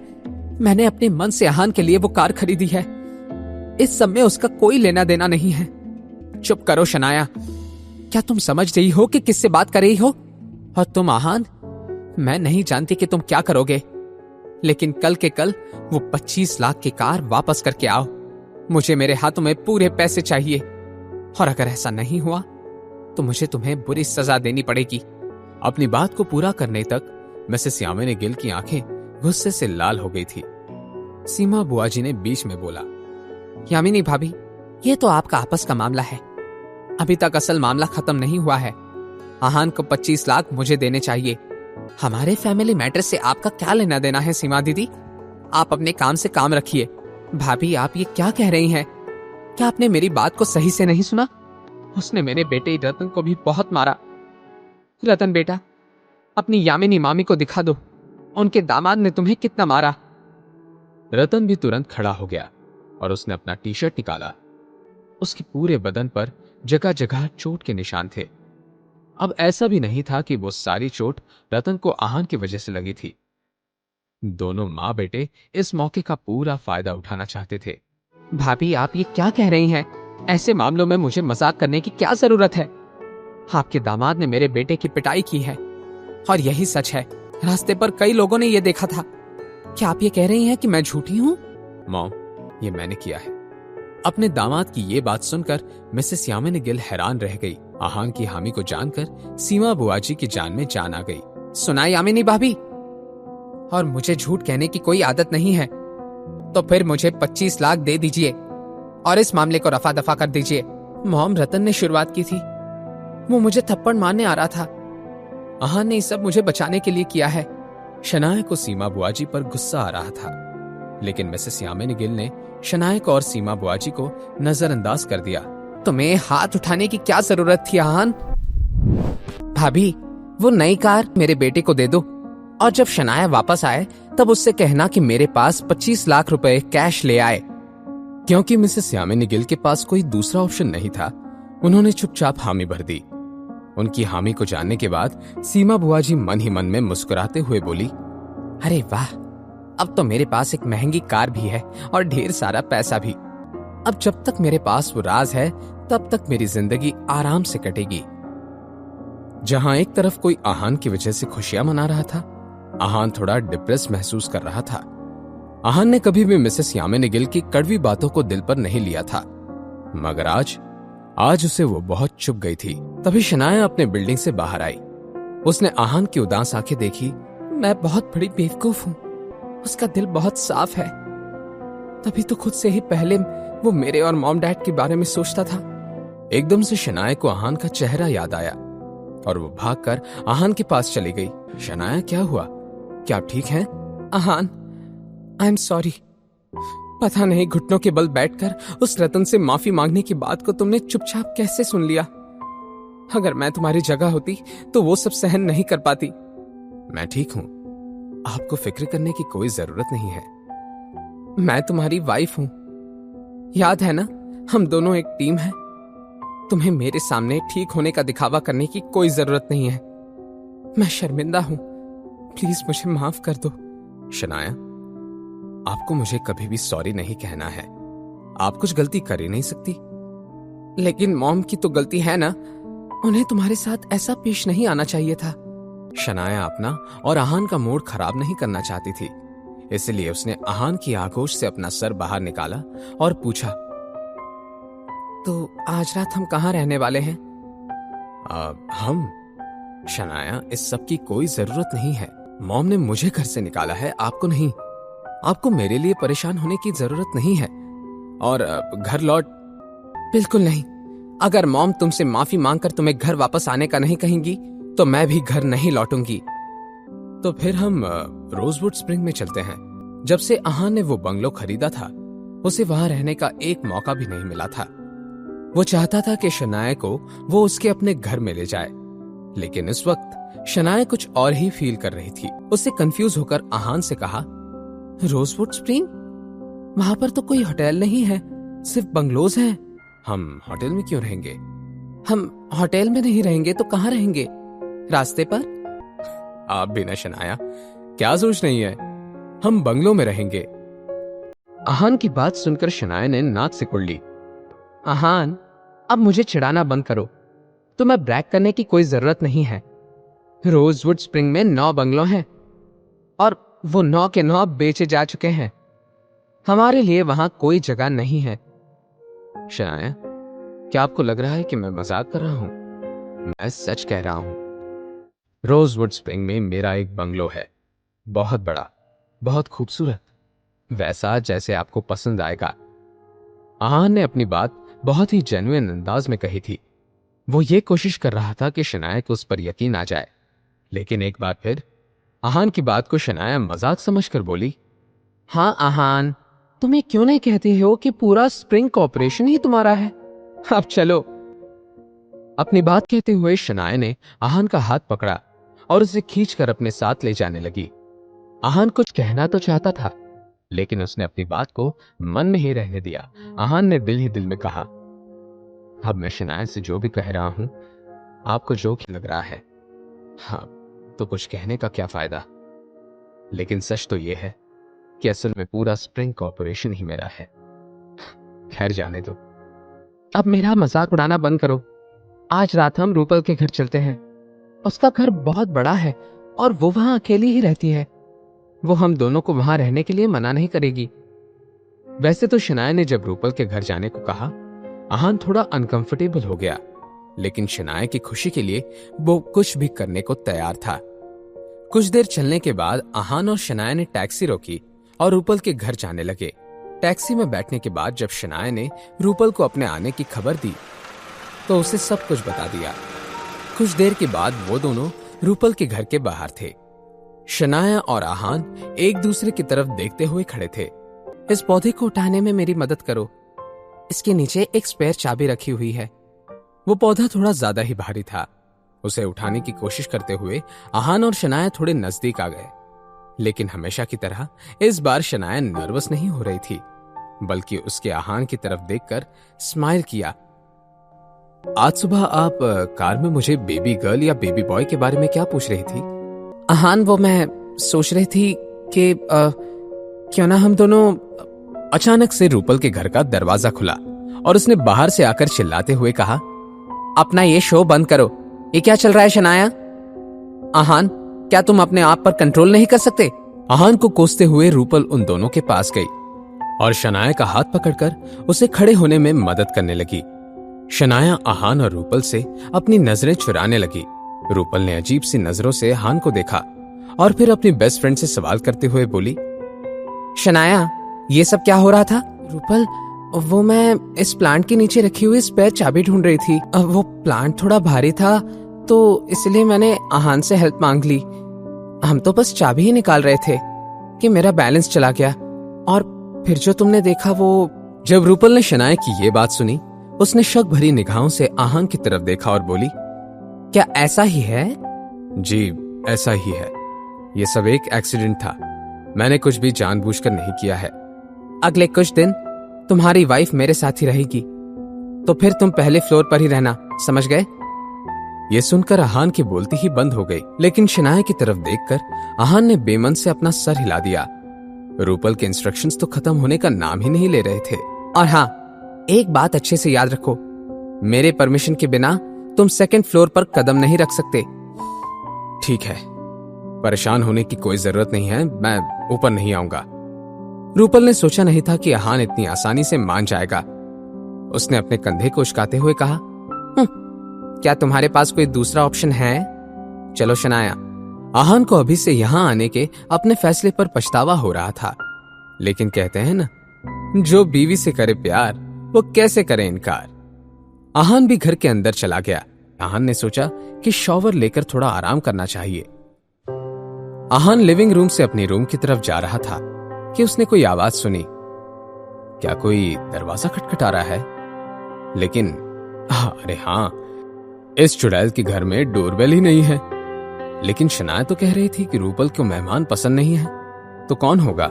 आहान ने जैसे ही दरवाजा खोला, उसकी आंखें खुली की खुली रह गई। दरवाजे के बाहर एक यंग लड़का खड़ा था। वो दिखने में बहुत ही एक्साइटेड और हैंडसम लग रहा था, और वही एक्साइटमेंट उस लड़के की आवाज में भी झलक रही थी। अपने हाथों में लाल गुलाब का एक गुलदस्ता पकड़े वो लड़का अपने घुटने के बल बैठ गया था और उसने कहा, रूपल, मुझसे शादी कर लो। मैं तुम्हें इस दुनिया का सारा प्यार और खुशी देना चाहता हूँ। आहान इस लड़के की तरफ देखते हुए मन ही मन में कहने लगा, क्या इस बेचारे को कोई दूसरी लड़की नहीं मिली? मुझे तो अब इस लड़के पर तरस आ रहा है। आहान ने थोड़ी हिम्मत करके उस लड़के को बीच में रोकते हुए कहा, भाई, मैं रूपल नहीं हूं, तुम गलत इंसान को प्रपोज कर रहे हो। फाइनली उस बात का एहसास उसे हुआ कि कुछ गलत हो रहा है। वो जल्दी से अपने पैरों पर सही से खड़ा हो गया और आहान की तरफ देखकर अजीब से एक्सप्रेशंस के साथ बोला, अब तुम कौन हो और यहाँ मेरी रूपल के घर पे क्या कर रहे हो? मैं रूपल का दोस्त हूँ। जवाब सुनकर वो लड़का गुस्से से आहान के पास आया और बोला, तुम झूठ बोल रहे हो। पूरे इंडिया में रूपल का ऐसा कोई दोस्त नहीं है जो लड़का हो। मैं सब जानता हूँ, सच सच बताओ, कौन हो तुम? ये सवाल कहते हुए उस लड़के ने अपने गुस्से से हाथ में पकड़ा हुआ गुलाबों का गुलदस्ता जमीन पर पटक दिया। आहान ने हेल्पलेस फील करते हुए एक बार फिर अपनी बात को दोहरा दिया, अरे मैंने कहा ना कि मैं रूपल का दोस्त हूँ। मुझे इस बात पर यकीन नहीं है, झूठे हो तुम। मैं जाकर रूपल से ही पूछ लेता हूँ। अपनी बात कहते हुए वो लड़का अब आहान को हटाकर अंदर जाने की कोशिश करने लगा, लेकिन आहान अपनी जगह से तस से मस नहीं हुआ और आहान ने उस लड़की को मना करते हुए कहा, नहीं, तुम अंदर नहीं जा सकते। भले ही ये रूपल का घर था, लेकिन अंदर शनाया नहा रही थी। आहान ऐसे ही किसी को घर के अंदर नहीं घुसने दे सकता था, लेकिन वो हैंडसम लड़का आहान की एक नहीं सुन रहा था। उसने आहान से कहा, तुम हो कौन यार, और अपने आप को क्या समझ रहे हो? मैं जब चाहूं यहां आ सकता हूं। आफ्टर ऑल मैं रूपल का फियांसे हूं। क्योंकि आहान ने उसे अंदर आने से मना किया था, वह हैंडसम लड़का आहान को पुश करने की हर मुमकिन कोशिश कर रहा था, लेकिन आहान अपनी जगह से जरा भी नहीं हटा। भले ही रूपल का घर था, लेकिन अंदर शनाया नहा रही थी। आहान ऐसे ही किसी को अंदर जाने नहीं दे सकता था, लेकिन वो लड़का आहान की एक भी नहीं सुन रहा था। उसने आहान से कहा, तुम हो कौन यार, और अपने आप को क्या समझ रहे हो? मैं जब चाहूं यहां आ सकता हूं। आफ्टर ऑल मैं रूपल का फियांसे हूं। आहान ने उस हैंडसम और एनर्जेटिक लड़के से कहा, देखो, तुम रूपल के कोई भी हो, लेकिन मैंने कहा कि तुम अभी अंदर नहीं जा सकते। आ गई बात समझ में? जैसे ही आहान ने देखा कि ये नासमझ लड़का सीढ़ियों से ऊपर जाने की कोशिश कर रहा था, उसने उस लड़के का हाथ पकड़कर रोक लिया। मेरा हाथ छोड़ो, दुख रहा है। लेकिन जैसे ही आहान ने उस लड़के का हाथ छोड़ा, आहान ने एक आवाज सुनी, आहान, ये तुम क्या कर रहे हो? यह सवाल रूपल का था। रूपल के एक्सप्रेशंस को देखकर आहान को सब पता चल गया। रूपल को मन ही मन में बुरा भला कहने के बाद आहान ने उस हैंडसम लड़के का हाथ छोड़ दिया। हाथ मसाज करके कुछ ठीक महसूस करने के बाद उस हैंडसम लड़के ने गुस्से से सवाल किया, रूपल, ये अजीब सा आदमी कौन है? मुझे ये बिल्कुल पसंद नहीं आया। ये आहान है, ये वो मेरा फ्रेंड है। क्या फ्रेंड? रूपल, क्या तुम्हें मेरा जरा भी ख्याल नहीं है? रूपल, मैं तुम्हारे लिए गाना गा रहा हूं, रेड रोजेस लेकर आया हूं, और तुम्हें तो मेरी कोई फिक्र नहीं है। रूपल, क्या तुम मुझे धोखा दे रही हो? इस पॉइंट पर बेचारे रोहन की आंखें नम हो गई थी। ये बात जाहिर थी कि रोहन रूपल के बारे में ज्यादा सीरियस था, और रूपल उसे खास पसंद नहीं करती थी। रोहन, क्या तुम खुद सुन रहे हो कि तुम्हारी बातें कितनी अजीब है? और वैसे भी मैं तुम्हें क्यों धोखा देने लगी भला? मेरा तुमसे कोई वास्ता नहीं है, तो मैं किसी के साथ भी रहूं, तुम्हें उससे क्या? भले ही शनाया ने 3 सालों से आहान को कोई होप्स नहीं दी थी, लेकिन शनाया आहान के साथ कभी भी इस तरह बेरहमी से पेश नहीं आई थी। रूपल, ये तुम क्या कह रही हो? क्या हमारा कोई वास्ता नहीं है? रूपल, क्या तुम भूल गई हो कि मैं तुम्हारा फियांसे हूं? हमारे पेरेंट्स ने हमारी शादी तय की है। आजकल में तुम्हें मेरी वाइफ बनना है। फियांसे? मैं नहीं चाहती हूं कि तुम मेरे फियांसे रहो, और अगर हमारे पेरेंट्स ने शादी तय की है तो जाकर उनसे बात करो। तुमसे उन्होंने हाँ कहा होगा, मैंने नहीं। रूपल और रोहन एक दूसरे को बचपन से जानते थे। जब वो दोनों थोड़े समझदार हो गए, उन दोनों के पेरेंट्स ने रूपल और रोहन की शादी तय कर दी। तभी से रोहन की नजरों में सिर्फ और सिर्फ रूपल ही थी। वो हर साल रूपल को शादी के लिए प्रपोज करता था, लेकिन हर बार रूपल उसे मना कर देती थी। ऐसा होने के बावजूद भी रोहन ने हार नहीं मानी। अपना गुस्सा निकालने के लिए रोहन ने आहान की तरफ देखा। रूपल, तुम कह रही हो कि तुम मुझे पसंद ही नहीं करती। क्या ये मुझसे भी अच्छा है? मुझसे भी ज्यादा अमीर है? मुझसे ज्यादा हैंडसम है? नहीं, मुझसे हैंडसम तो नहीं है। जब आहान ने देखा कि रोहन ने जो भी कहा था उस पर रूपल का रिएक्शन कुछ भी नहीं था, आहान ने अंदाजा लगाते हुए मन ही मन में कहा, कुछ तो गलत है। ये रूपल अपने फियांसे की गलतफहमी को क्लियर क्यों नहीं कर रही? उसने फिर रोहन की तरफ देखा और उससे कहा, अच्छा होगा कि तुम अपने प्रॉब्लम्स में मुझे बीच में ना लाओ। इस सब का मुझसे कोई लेना देना नहीं है। लेना देना नहीं है? ऐसा कैसे नहीं है? बेशर्म कहीं के, क्या तुम अपनी गिरी हुई हरकतों की जिम्मेदारी लेने से पीछे हट रहे हो? जब आहान ने देखा कि रूपल उस पर हंस रही थी तो वो चिढ़ गया। अब ये बात रोहन के खिलाफ आहान की नहीं थी। ये फाइट अब रूपल वर्सेस आहान की थी। हाँ, मैं अच्छे से जानता हूं कि मैं क्या कह रहा हूं। अब हंसो ना। मैं देखना चाहता हूं कि अब तुम क्या करने वाली हो। अच्छा, तो तुम अपनी हरकतों को मान भी रहे हो? तुम्हारे अंदर इतनी हिम्मत? अब देखो मैं तुम्हारे साथ क्या करता हूं। बस मेरा वेट करना, मैं तुमको अच्छा सबक सिखाऊंगा। रोहन ने आहान को चैलेंज करते हुए कहा। ठीक है, अब जाओ भी। उसने गुस्से से आहान को देखा और रूपल के घर से चला गया। तुम्हारे अंदर बहुत हिम्मत है, अब देखो कि मैं तुम्हारे साथ क्या करता हूं। ठीक है, अब जाओ भी। उसने गुस्से से आहान को देखा और रूपल के घर से चला गया। रूपल हैरानी भरी नजरों से आहान की तरफ देखने लगी। उसे अपनी आंखों पर और अपने कानों पर यकीन ही नहीं हो रहा था। क्या आहान ने अभी सच में रोहन से पंगा ले लिया है? क्या आहान ये नहीं जानता कि रोहन का फैमिली बैकग्राउंड क्या है? आहान को देखकर ही उस विकी भाई का रवैया बदल गया था। कुछ तो गड़बड़ है। इस आहान में इतनी हिम्मत और कॉन्फिडेंस कहां से आया है? रूपल, तुम मुझे ऐसे क्यों देख रही हो? कुछ हुआ है क्या? सवाल सुनते ही रूपल अपने सेंसेस में वापस लौटी और आहान की तरफ देखकर एटीट्यूड के साथ कहा, पता नहीं, आजकल तुम हवाओं में उड़ने लगे हो, लेकिन ज्यादा खुश होने की जरूरत नहीं है। अब मैं आ गई हूं। तुम्हारे पर काटने में मुझे ज्यादा देर नहीं लगेगी।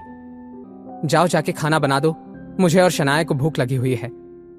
अपनी ये बात कहने के बाद रूपल ऊपर जाने लगी। आहान किचन की तरफ बढ़ गया। ऐसे ही 2-3 दिन निकल गए। इस वक्त के दरमियान आहान, शनाया और रूपल ने एक साथ बहुत मस्ती की, बहस भी की और आहान ने बहुत काम भी किया। इन 3 दिनों में मिसेस यामिनी गिल का सर दर्द से और इरिटेशन से फटा जा रहा था। शनाया उनके एक भी कॉल का जवाब नहीं दे रही थी। ऊपर से सीमा बुआजी ने शनाया के रूम को और रतन ने आहान के कमरे को हथिया लिया था। इतना ही नहीं, मिसेस यामिनी गिल को उन दोनों के लिए 3 बार खाना बनाना पड़ता था। अचानक से सीमा बुआजी ने उनके पास आकर सवाल किया, भाभी, क्या शनाया से बात हुई? वो कब वापस आ रही हैं? वो सीमा दीदी, मेरी अभी उसके साथ बात हुई है, वो कुछ दिनों में वापस आ जाएगी। भाभी, क्या मैं आपको बेवकूफ लग रही हूँ? मैं आपका चेहरा अच्छे से पढ़ सकती हूँ। अगर मुझे 3 दिन के अंदर 25 लाख रुपए नहीं मिले तो आपकी सारी हरकतें और मनोज शर्मा के साथ आपका रिश्ता मैं पूरे गिल खानदान को बता दूंगी। ये सुनकर मिसेस यामिनी गिल का चेहरा ही सफेद पड़ गया। भाभी, वैसे पहले तो आप जो भी कहती थी शनाया वैसा ही करती थी, लेकिन देखिए क्या दिन आ गया है। खान के लिए शनाया ने आपको, अपनी माँ को छोड़ दिया है। मिसेस यामिनी गिल को बहुत गुस्सा आ रहा था। हान, तुम्हारी वजह से मुझे कैसे कैसे ताने सुनने पड़ रहे हैं। अगर तुमने शनाया को अपनी तरफ से ना किया होता तो शनाया मेरी हर बात मानने को तैयार रहती। एक बार शनाया वापस आ जाए तो फिर मैं एक एक करके सब कुछ ठीक कर दूंगी। भाभी, वैसे मुझसे अब आपकी ये हालत देखी नहीं जा रही है। मैं आपको इस सब का एक उपाय बताती हूँ। अगर सब कुछ मेरे प्लान के मुताबिक हुआ तो ना ही शनाया पहले की तरह समझदार हो जाएगी। मगर कैसे? आपके पास कैसा प्लान है? आसान है भाभी, आप पूरे शहर में ये बात फैला दीजिए कि अब आहान आपका दामाद नहीं है। आपकी प्यारी और कामयाब बेटी ने उससे अलग होने का फैसला ले लिया है। जाहिर सी बात है, आपका इरादा साफ होगा, शनाया के लिए नया पति ढूंढना। सीमा बुआ जी की कही एक एक बात सुनकर मिसेस यामिनी गिल बहुत एक्साइटेड महसूस करने लगी। ये आइडिया उसकी पूरी जिंदगी बदल सकता था। अगर सच में ये सब मुमकिन हुआ तो मैं शनाया के लिए एक बहुत अच्छा लड़का ढूंढूंगी। ऐसा लड़का जो स्टेटस में गिल परिवार से भी बड़ा हो। ऐसा लड़का जो उस आहान से 1000 गुना बेहतर होगा। मिसेस यामिनी गिल ने मन ही मन में कहा। उनकी सारी एक्साइटमेंट धरी की धरी रह गई। मिसेस यामिनी गिल ने परेशान लगते हुए सीमा बुआ जी से कहा, लेकिन सीमा दीदी, शनाया खुद घर छोड़कर गई है। उसने आहान का साथ देने का फैसला किया है। हम उसे वापस कैसे लाएंगे? यामिनी गिल का ये सवाल सुनकर सीमा बुआ जी कुछ देर के लिए सोच में डूब गई। सीमा बुआ जी ने अपनी भाभी से कहा, भाभी, ये हो सकता है, बस हमें शनाया को इस सब के बारे में पता लगने नहीं देना है। आगे हम जो करेंगे उससे हमारी सारी प्रॉब्लम्स खत्म हो जाएंगी। क्या सीमा दीदी ऐसा मुमकिन है? ये तो बहुत अच्छी बात है, लेकिन हम करने क्या वाले हैं? यामिनी गिल के पूछे हुए सवाल को सुनकर सीमा बुआ जी मुस्कुराने लगी। उनकी आंखों में एक अलग तरह की आग जल रही थी। स्वयंवर, स्वयंवर, स्वयंवर? कैसा और किसका स्वयंवर?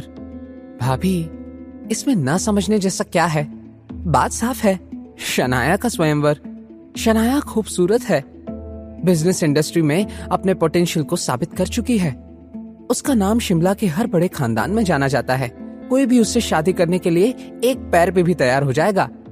सीमा दीदी, जो भी हो जाए, शनाया ऐसी दकियानूसी बातों के बारे में सोचेगी भी नहीं और तुरंत मना कर देगी और कभी घर पर लौट कर नहीं आएगी। भाभी, तो फिर आप किस काम में आएंगी? अगर हमें कुछ बड़ा जीतना है तो जान की बाजी तो लगानी ही पड़ती है। त्यामिनी गिल ने हकलाते हुए कहा, सीमा दीदी, जान की बाजी का क्या मतलब है? सीमा बुआ जी जोर जोर से हंसना शुरू कर दी।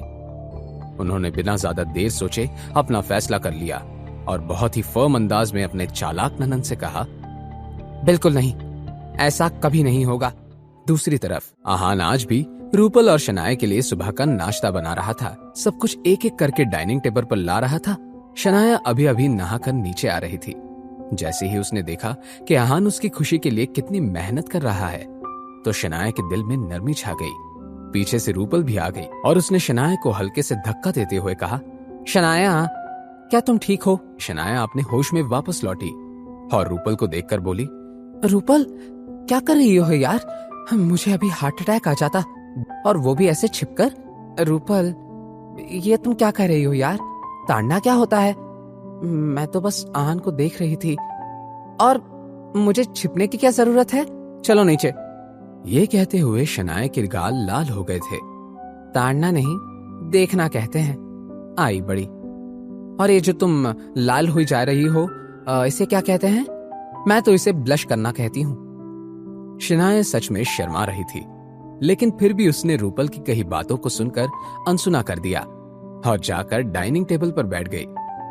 रूपल ने भी अपनी जगह ले ली। आहान ने अब तक टेबल पर सब कुछ सर्व कर लिया था। जब शनाया ने देखा कैसे आहान ने सब कुछ अकेले ही कर लिया था, तो वो आहान से बोली, आहान, तुम कुकिंग में हर दिन के साथ पहले से ज्यादा एक्सपर्ट होने लगे हो। वैसे रोज इतना बढ़िया खाना खिलाने के लिए थैंक यू। आहान शनाया से कुछ कह पाता, इससे पहले ही रूपल ने उसे इंटरप्ट कर दिया। हाँ आहान, शनाया सही कह रही है। तुम सच में अच्छा खाना बनाते हो और बाकी सारे काम भी बहुत अच्छे से कर लेते हो। जब आहान ने रूपल की कही ये बात सुनी तो वो दंग रह गया। वैसे आहान, अब जब मैं इंडिया लौटी हूं और मैं बहुत दिनों से सोच रही थी कि घर के सारे काम करने के लिए कोई अच्छी सी मेड ढूंढ लूं, क्या ना तुम मेरे घर पर जॉब कर लो? मैं तुम्हें बहुत अच्छे पैसे दूंगी। और हाँ, इतना ही नहीं, तुम यहाँ रह भी सकते हो। इसी बहाने शनाया और मैं पहले की तरह सब कुछ साथ में करेंगे। आहान ने रूपल को कोसते हुए मन ही मन में कहा, मुझे अपने घर का काम वाला बनाना चाहती है। आहान की फ्रस्ट्रेशन उसकी आंखों में साफ थी। जब शनाया ने देखा तो उसने एक गहरी सांस ली और कोई बहाना बनाते हुए आहान से बोली, आहान, प्लीज मेरे लिए ब्रेड ले आओगे? आहान ने शनाया की बात सुनी तो तुरंत हाँ में सर हिला दिया और रूपल को घूरते हुए किचन में चला गया। जैसे ही आहान वहां से चला गया था, शनाया ने रूपल के हाथ पर हल्के से मारकर कहा, रूपल, तुम आहान से ऐसे दिल दुखाने वाली बातें क्यों कहती हो? मुझे अच्छा नहीं लगता। शनाया को जाते हुए देखकर रूपल ने गुस्से से अपना फ्रेंच टोस्ट खा लिया। जैसे ही रूपल ने टेस्ट किया, उसके एक्सप्रेशंस ही बदल गए। रूपल ने अपने आप से कहा, आहान खाना बनाने में सच में एक्सपर्ट है। थोड़ी ही देर बाद आहान से फिर से पूछती हूँ, शायद मेरे घर पर काम करने के लिए मान जाए। रूपल के फैलाए हुए रायते को साफ करने के लिए शनाया किचन में गई थी। उसने देखा कि आहान उसके लिए ब्रेड को बटर लगा रहा था। शनाया जल्दी से आहान के पास गई और उसका हाथ पकड़ते हुए बोली, आहान, मैंने रूपल को समझा दिया, वो आगे से ऐसा नहीं करेगी। शनाया ने देखा कि आहान उसके पल की झपकाए बिना देख रहा था, तो वो खिलखिलाकर हंसने लगी। आहान ने शनाया से सवाल करते हुए कहा, शनाया, आप ऐसे क्यों हंस रही हैं? कुछ देर तक ऐसे ही हंसने के बाद, आहान, इसे ताड़ना कहते हैं। क्या तुम मुझे ताड़ रहे हो? शनाया की कही ये बात सुनकर आहान की आंखें खुली की खुली रह गई। एक ही वक्त पर नर्वस हो रहा था वो और शर्मा भी रहा था। मैं तो बस आपको देख रहा था। ये ताड़ना कैसा शब्द है? जब शनाया ने देखा कि आहान शर्म के मारे उससे नजरें चुरा रहा था, तो उसने फिर से आहान को छेड़ते हुए कहा, और ये जो तुम लाल हो रहे हो, इसे ब्लश कहते हैं। जब शनाया आहान को ऐसा चिढ़ा रही थी, किचन के दरवाजे पर खड़ी रूपल ने अपने आप से कहा, ये लड़की तो गई काम से। ये लड़की तो गई काम से। मेरी ही लाइंस यूज करके अपने हस्बैंड के साथ फ्लर्ट करने की कोशिश कर रही है। अब रूपल से ये सब देखा नहीं जा रहा था। वो सीधे किचन के अंदर गई और आहान और शनाया को इनडायरेक्ट अंदाज में ताना मारते हुए बोली, पता नहीं लोग ये पब्लिक डिस्प्ले ऑफ अफेक्शन घर की 4 दीवारों में क्यों करते हैं। मुझे सोशल मीडिया पर ऐसे कुछ कपल्स का पता है जो अपनी रोमांटिक फोटोज को पोस्ट करके लाखों रुपए कमा लेते हैं। वैसे अगर कोई चाहे तो वो भी अपने फोटोज पोस्ट कर सकते हैं, पैसे भी कमाना हो जाएगा और मेरे जैसे बाकी लोगों को इरिटेट भी नहीं होगा। रूपल वैसे ये आइडिया अच्छा है, लेकिन एक बात बताओ, क्या तुम्हें यह लगता है कि हम एक परफेक्ट कपल हैं जो सिर्फ अपनी फोटोज पोस्ट करके ही बहुत फेमस हो सकते हैं? शनाया, जरूर हम दोनों साथ में बहुत अच्छे लगते हैं। तुम्हारा इस पर क्या कहना है रूपल? रूपल ने इरिटेट होकर दोनों की तरफ अजीब नजरों से देखा और पैर पटकते हुए किचन से बाहर चली गई।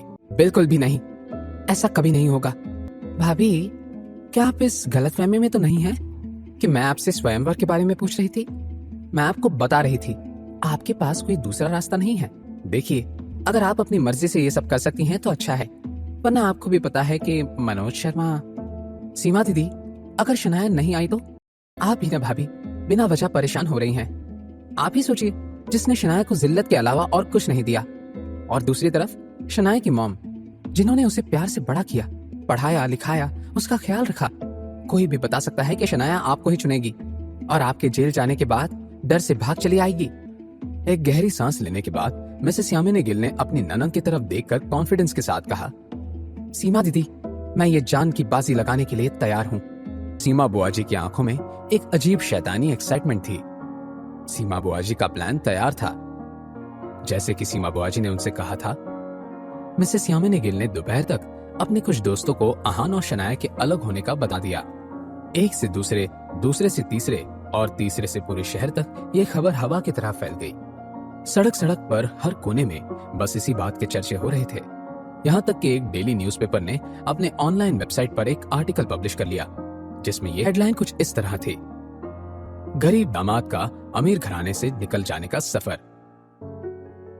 इतना ही नहीं, आहान के कुछ फोटोज भी आर्टिकल के साथ अटैच किए हुए थे और इससे पूरे अपोजिट शनाया के जो फोटोज अटैच किए हुए थे उनमें शनाया किसी मॉडल या सेलिब्रिटी से कम नहीं लग रही थी। ये सब करने के पीछे मिसेस यामिनी गिल का इरादा साफ था। वो आहान की पूरी ताकत को बर्बाद करना चाहती थी। शिमला डेली के उस ऑनलाइन आर्टिकल को हजारों व्यूज मिल गए थे। लोग कमेंट्स में आहान के बारे में तरह तरह की बातें लिख रहे थे। किसी ने लिखा, मैं तो ऐसे लोगों के सख्त खिलाफ हूं, और नहीं तो क्या, इस आदमी की वजह से हम मर्दों का नाम मिट्टी में मिल रहा है। क्या इसे एक महंगी कार के लिए अपनी ही बीवी को फंसाने की जरूरत है? मैं भगवान से इतना मांगती हूँ कि शनाया गिल जैसी खूबसूरत और स्मार्ट लड़की को कोई ऐसा लड़का मिले जो उसके लायक हो। मैं चाहती हूँ कि शनाया गिल एक सेकंड चांस डिजर्व करती है।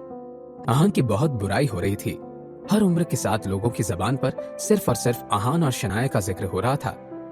लेकिन ऐसा नहीं था कि सभी लोग आहान के खिलाफ थे। कुछ लोग उसके सपोर्ट में भी बात कर रहे थे। उन्होंने कमेंट करते हुए लिखा, एक सिक्के के 2 चेहरे होते हैं। मुझे लगता है हमें आहान की तरफ से भी इन सब बातों को जानना चाहिए। किसी और ने कहा, हाँ, मुझे भी ऐसा ही लगता है। कोई गरीब है तो उसमें उस इंसान की कोई गलती थोड़ी है। ये सब तो हर किसी के नसीब की बात होती है। अगर गिल परिवार को इतनी ही प्रॉब्लम है तो उन्होंने शादी के पहले सबके बारे में क्यों नहीं सोचा? इस तरह की कई बातें अब धीरे धीरे जोर पकड़ रही थी। देखते ही देखते पूरा इंटरनेट 2 टीम्स में बढ़ गया। शनाया की फ्लर्टी बातों को सुनने के बाद आहान ऑफिस चला गया। मिस्टर विक्रम ने पहले से ही आहान को कुछ जरूरी डॉक्यूमेंट्स मेल किए थे। आहान उसी काम में लगा हुआ था कि उसका फोन बजने लगा। आहान ने देखा कि कॉलर्स आईडी पर मिस्टर विक्रम का नाम फ्लैश हो रहा था। आहान ने तुरंत कॉल को उठाकर मिस्टर विक्रम से कहा, मिस्टर विक्रम, मैंने अभी अभी मेल्स पढ़ना शुरू किया है। मैं थोड़ी ही देर में आपको वापस कॉल करता हूँ। यंग मास्टर, क्या आपको शिमला डेली न्यूज़पेपर के बारे में पता है? शिमला डेली? मिस्टर विक्रम ने जब आहान का कंफ्यूज टोन सुना तो उन्होंने अंदाजा लगाया कि आहान के साथ बाहर क्या हो रहा है। इस सब का कोई आइडिया नहीं होगा उसे। मिस्टर विक्रम ने आहान को उन ऑनलाइन वेबसाइट में पब्लिश हुए आर्टिकल के लिंक भी शेयर कर दी।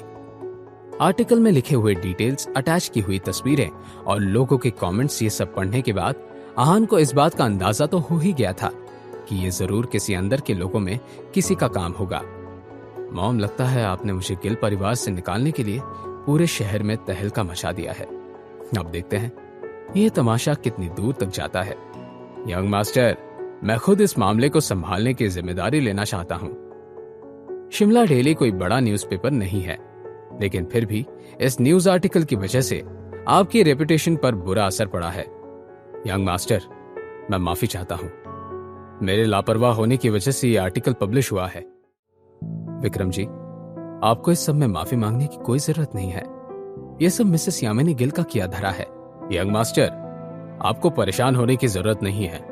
मैं आज ही जाकर शिमला डेली न्यूज़पेपर ब्रांड को खरीद लेता हूं। साथ ही शिमला डेली के उस चीफ एडिटर को मैंने ढूंढ लिया है जिसने उस घटिया और रेपुटेशन बिगाड़ने वाले आर्टिकल को पब्लिश करने की परमिशन दी थी। और अगर आप चाहें तो मैं कार्तिक कोहली के आदमियों को हायर करके उस चीफ एडिटर को अच्छा सबक सिखाता हूं। बिल्कुल नहीं विक्रम जी, शिमला डेली को खरीदने की और किसी चीफ एडिटर को सबक सिखाने की कोई जरूरत नहीं है। ठीक है young master. Vikram ji, spring corporation का काम कैसा चल रहा है? क्या अब तक रिसोर्ट बनने का काम शुरू हो गया? यंग मास्टर, रिसोर्ट का कंस्ट्रक्शन तो शुरू हो गया है, लेकिन हमें अभी भी कुछ टेक्निकल इश्यूज सामने आ रहे हैं। हमारे आर्किटेक्ट्स के साथ बात करने के बाद हम इस नतीजे पर पहुंचे थे कि हमें कुछ इंटरनेशनल एक्सपर्ट्स को हायर करना पड़ेगा। मेरा ऐसा अंदाजा है कि अगले कुछ दिनों में टेक्निकल इश्यूज सॉल्व हो जाएंगे। विक्रम जी, अगर स्प्रिंग कॉर्पोरेशन से रिगार्डिंग कोई भी डिसीजन लेना है तो आप पहले मुझे उस बारे में रिपोर्ट करिएगा। मैं इस प्रोजेक्ट में कोई गड़बड़ होने नहीं देना चाहता। मिस्टर विक्रम को आहान की बातों के बारे में कुछ अजीब नहीं लगा और उन्होंने नॉर्मली हामी भर दी। उसी वक्त शिमला की एक जानी मानी एप्पल वाइनरी में रोहन हाथ में टीवी का रिमोट लेकर बैठा हुआ था। उसके पीछे एक लड़की खड़ी थी। वो लड़की रोहन की नई सेक्रेटरी थी। मुझे लगा कि इस जॉब के लिए मुझे बड़ी मेहनत करनी पड़ेगी, लेकिन ऐसा बिल्कुल नहीं है। लगता है मेरा गुड लक ज्यादा ही अच्छा है। सच तो ये था कि जब रोहन ने उस लड़की को देखा, उसे एकदम से रूपल की याद आ गई, क्योंकि ये नई लड़की कुछ कुछ रूपल के जैसी ही दिखती थी। इसलिए रोहन ने उसका नाम भी पूछे बिना उसे नौकरी दे दी थी। बहुत देर तक कार्टून्स देखकर हंसने के बाद रोहन ने ऑर्डर फैलाते हुए कहा, मेरे लिए एक ग्लास फ्रूट जूस लेकर आओ। उसने तुरंत अपने हैंडसम बॉस की बात पर हामी भर दी और कैंटीन में जाकर एक ग्लास ताजा फ्रूट जूस लेकर आ गई। जैसे ही वो नई सेक्रेटरी हाथ में फ्रूट जूस का ग्लास लेकर पकड़कर रोहन के सामने आ गई, रोहन की नजर उस पर पड़ी। रोहन को अब रूपल का चेहरा देखकर बहुत बुरा लगता था, लेकिन प्रॉब्लम ये नहीं थी। प्रॉब्लम तो ये थी कि उस दिन के बाद जब भी रोहन रूपल के बारे में सोचता था, उसे आहान याद आ जाता था। वो ढीठ आहान जिसने रोहन के मुंह पर उसकी बेइज्जती की थी। उसकी आंखें गुस्से से लाल हो गई थी। रोहन ने अपनी नई सेक्रेटरी की तरफ गुस्से से देखा और उसके हाथ से जूस का ग्लास लेकर जमीन पर पटक दिया। ये देखकर वो नई सेक्रेटरी घबरा गई। सर, क्या मुझसे कोई गलती हो गई है? प्लीज मुझे माफ कर दीजिए। निकलो यहां से, मुझे तुम्हें नहीं देखना। जाओ जाओ। उस नए सेक्रेटरी ने जब अजीब तरह से रोहन को देखा तो वो वहां से भाग गई। उसके जाने के तुरंत बाद फिर से उस रूम का दरवाजा खुला। मैंने कहा न जाओ, तुम्हें सुनाई नहीं देता? लेकिन पीछे मुड़कर देखने के बाद रोहन का गुस्सा धरा का धरा ही रह गया। जो आदमी वहां खड़ा था वो रोहन के लिए काम करने वाले मैनेजर की तरह था। रोहन सर, ये आहान से रिलेटेड है। जैसे ही रोहन ने आहान का नाम सुना, वो एंग्जियस हो गया। आहान, क्या बात है? जल्दी से बताओ। रोहन की बात सुनकर उसके मैनेजर ने उसे एक इनविटेशन लेटर पकड़ा दिया। उस इनविटेशन लेटर को देखकर रोहन बेसब्र होने लगा। रोहन ने जैसे ही इनविटेशन को खोला, वो कंफ्यूज लगने लगा। क्या स्वयंवर? शनाया गिल का स्वयंवर? कोई उस जमाने में स्वयंवर जैसी आइडिया को कैसे ले सकता है? तुम तो कह रहे थे कि ये आहान से रिलेटेड है। गिल परिवार और शनाया गिल का आहान से क्या लेना देना है? रोहन के मैनेजर ने फिर अपने टैब में कुछ क्लिक किया और शिमला डेली का वो मोस्ट व्यूड आर्टिकल अपने बॉस को दिखा दिया। इस सब के बारे में जानने के बाद रोहन की आंखें खुली की खुली रह गई। यहाँ तो बड़ी पहुंची हुई चीज निकला। क्या सच में इसकी शादी शनाया गिल जैसी सक्सेसफुल और खूबसूरत लड़की के साथ हुई है? और ऐसा होने के बावजूद भी वो मेरी रूपल के साथ है। तुम्हारा सारा टशन और घमंड तो तुम्हारे ससुराल वालों ने चूर चूर ही कर दिया और अब तुम्हारी बची कुची हवा मैं निकालता हूँ। जैसे कि सीमा बुआ जी ने उन्हें करने के लिए कहा था, मिसेस यामिनी गिल ने अपने बचे कुचे सेविंग्स को इस्तेमाल करके 21वीं सदी का पहला हाई क्लास और लैविश स्वयंवर ऑर्गेनाइज किया था। यह स्वयंवर प्राइड रेस्टोरेंट में अरेंज किया गया था। उन सब के ऊपर के हॉल में सीमा बुआजी और रतन सब देख रहे थे। जब उन्होंने देखा कि शिमला शहर के एक से बढ़कर एक बड़े बड़े लोग यहाँ मौजूद हैं, तो दोनों के दोनों माँ बेटे की खुशी फूली नहीं समा रही थी। रतन, क्या तुम वहां भी देख रहे हो जो मुझे दिख रहा है? हाँ माँ, ये सब आपके आइडिया का काम है।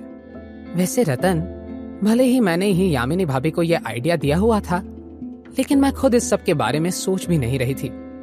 सच में शनाया एक बहुत ही बड़ा नाम लगता है। जितने अमीर लोग यहाँ पर आए हुए हैं, मुझे एक बात तो पक्का पता है, जल्द ही हम दोनों बहुत अमीर होने वाले हैं। उन दोनों के पास खड़ी मिसेस यामिनी गिल को सारा तमाशा देखकर अजीब सा लग रहा था। निचले फ्लोर पर बढ़ रही इस भीड़ को देखकर मिसेस यामिनी गिल पैनिक करने लगी। हे भगवान, ये सब क्या हो रहा है? क्या अब ये बात कल अखबार में छपने वाली है? पहले ही ये मैंने बात पूरे गिल परिवार से छिपाने की बहुत कोशिश की है। अब पापा जी को पता चला कि शेखर और उनके पीठ पीछे मैं ये सब कर रही हूँ, तो सच में मुझ पर बड़ी शामत आ जाएगी। क्या बुरी किस्मत पाई है मैंने और शनाया ने। यहाँ पर इस सब के बारे में सोच सोचकर मेरी जान निकल रही है, और यहाँ सीमा दीदी और इनका ये लड़का मेरी बेटी की बर्बादी को सोचकर खुशियां मना रहे हैं। अगर ये सीमा दीदी मेरे बीते दिनों की बातों के बारे में जानकारी न रखती, तो मैं इनको और इनके बेटे के लालच को अपनी शनाया के फ्यूचर के साथ खेलने न देती। कुछ देर तक ऊपर से इस नजारे को देखने के बाद सीमा बुआजी ने कुछ सोचा। रतन, तुमने इन सब को देख लिया है। अपने दोस्तों के साथ जाकर इस बात का पता लगाओ कि इन सब में से पहले 3 सबसे अमीर लोग कौन हैं। हमें सोच समझकर फैसला लेना होगा। अपनी माँ की कही ये बात को सुनते हुए रतन वहां से तुरंत नीचे चला गया। जब यामिनी गिल ने अपनी चालाक और लालची ननंद की कही ये बात सुनी, उन्हें गुस्सा आ गया, क्योंकि नीचे खड़े रईस लोगों में लड़के तो गिने चुने ही नजर आ रहे थे, बाकी सब तो मिडिल एज के आदमी थे। कुछ देर बाद मिसेस यामिनी गिल और सीमा बुआजी नीचे उतरे। भाभी, जरा स्माइल करिए ना, आपकी बेटी की शादी की बात होने जा रही है। हम दोनों किसी के जनाजे पर नहीं जा रहे, हंसिए जरा। मिसेस यामिनी गिल ने जब सीमा बुआजी की कही ये बात सुनी, तो हामी भरते हुए एक झूठी मुस्कान के साथ स्माइल करने लगी। जैसे ही वो दोनों जाकर सबके सामने वाले टेबल पर बैठी, सभी उनकी तरफ देखने लगे। स्वागत है आप सबका। आप सब जानते हैं कि हमने यहाँ पर आपको क्यों इनवाइट किया है, और आप सब यहाँ आए हैं ये देखकर हमें बहुत खुशी हो रही है। तो वक्त गवाए बिना हम आप सबको जानना चाहेंगे। क्यों ना आप सब एक एक करके अपने बारे में बताएं। सीमा बुआजी की बात जैसे ही खत्म हुई, किसी मिडिल एज आदमी ने उनसे कहा, मिसेस गिल, आपकी बेटी मिस शनाया यहाँ पर क्यों नहीं आई? हम उन्हें देखना चाहते हैं। अब मिसेस यामिनी गिल क्या कहेंगी? मिसेस गिल, आपकी बेटी मिस शनाया यहाँ पर क्यों नहीं आई है? हम उन्हें देखना चाहते हैं। जैसे ही सीमा बुआजी और मिसेस यामिनी गिल ने यह सवाल सुना, वो एक दूसरे की तरफ देखने लगे। सीमा दीदी, अब आप ही इस आदमी को चुप कराने के लिए कोई बहाना बना दीजिए, मेरा तो सर घूम रहा है। सीमा बुआजी को झूठ बोलने में और बहाना बनाकर अपना काम निकलवाने में महारत हासिल थी। उन्होंने फिर अपने आदमी की तरफ देखा जिसने यह सवाल किया था। उस आदमी का नाम अशोक बेदी था। अशोक बेदी को शिमला के डायमंड किंग के नाम से जाना जाता था। मिस्टर बेदी, हमारी शनाया ऐसे मौके पर बहुत शर्मा जाती है। आज उसने कहा कि वो अकेले बैठकर इस पूरे फंक्शन को देखना चाहती है। वो जिससे भी शादी करने के लिए मान जाएगी, वो रोज शनाया को देख सकता है। मिसेस गिल, मेरे सुनने में तो ये बात आई है कि मिस शनाया घर छोड़कर जा चुकी है। आप दोनों के बीच एक बहुत ही सीरियस झगड़ा हुआ था। वो इतनी नाराज थी कि उन्होंने तो गुस्से में आकर आपसे रिश्ता तोड़ दिया। अब सारे मेहमान इनसिक्योर होने लगे। उन्होंने एक एक करके सीमा बुआजी और यामिनी गिल से सवाल करना शुरू किया। अगर मिस शनाया ने आने से मना कर दिया तो? कहीं स्वयंवर की वजह से हम सब किसी मुसीबत में तो नहीं फंस जाएंगे? साफ साफ कहिए मिसेस गिल, एटलीस्ट क्या मिस शनाया को इस स्वयंवर के बारे में पता भी है? सभी के एक्सप्रेशंस को देखकर इस बात का अंदाजा लगाना मुश्किल नहीं था कि उन सभी को अशोक बेदी की बात पर यकीन हो गया था। सीमा बुआजी ये देखकर पैनिक करने लगी कि मिसेस यामिनी गिल का रिएक्शन तो ऐसा था कि वो ये सबसे कह रही थी कि सच में शनाया अब आहान के साथ रह रही थी। सीमा दीदी, क्या सबको सच पता चल गया है? अब क्या होगा? हाँ भाभी, सबको सच पता चल गया है। सभी जान चुके हैं कि शनाया घर छोड़कर अपनी दोस्त के यहाँ रहने चली गई है। अगर ऐसी ही बात थी तो हम सबका वक्त बर्बाद करने के लिए हमें यहाँ क्यों बुलाया? खामखा यहाँ आकर हम सबका मूड खराब हो गया। अगर मिस शनाया शादी करना ही नहीं चाहती थी तो इतने बड़े तामझाम की क्या जरूरत थी? क्योंकि ये एक अच्छी माँ है मिस्टर बेदी, एक माँ जो चाहती है कि उसकी बेटी को दुनिया की सारी खुशियां मिले। जब हमने उस दामाद को घर से निकालने का फैसला किया, शनाया बहुत दुखी हो गई थी। भले ही वो कभी भी इस शादी में खुश नहीं थी, लेकिन वो किसी एक को धक्का मारकर निकलने वाली लड़की नहीं है। हमने आहान को शनाया की जिंदगी से निकाल दिया। अगले ही दिन मेरी भाभी मिसेस यामिनी गिल ने शनाया से कहा कि हम उसके लिए अच्छा पति ढूंढ लेंगे, लेकिन शनाया ने मना कर दिया। क्या आप जानते हैं क्यों?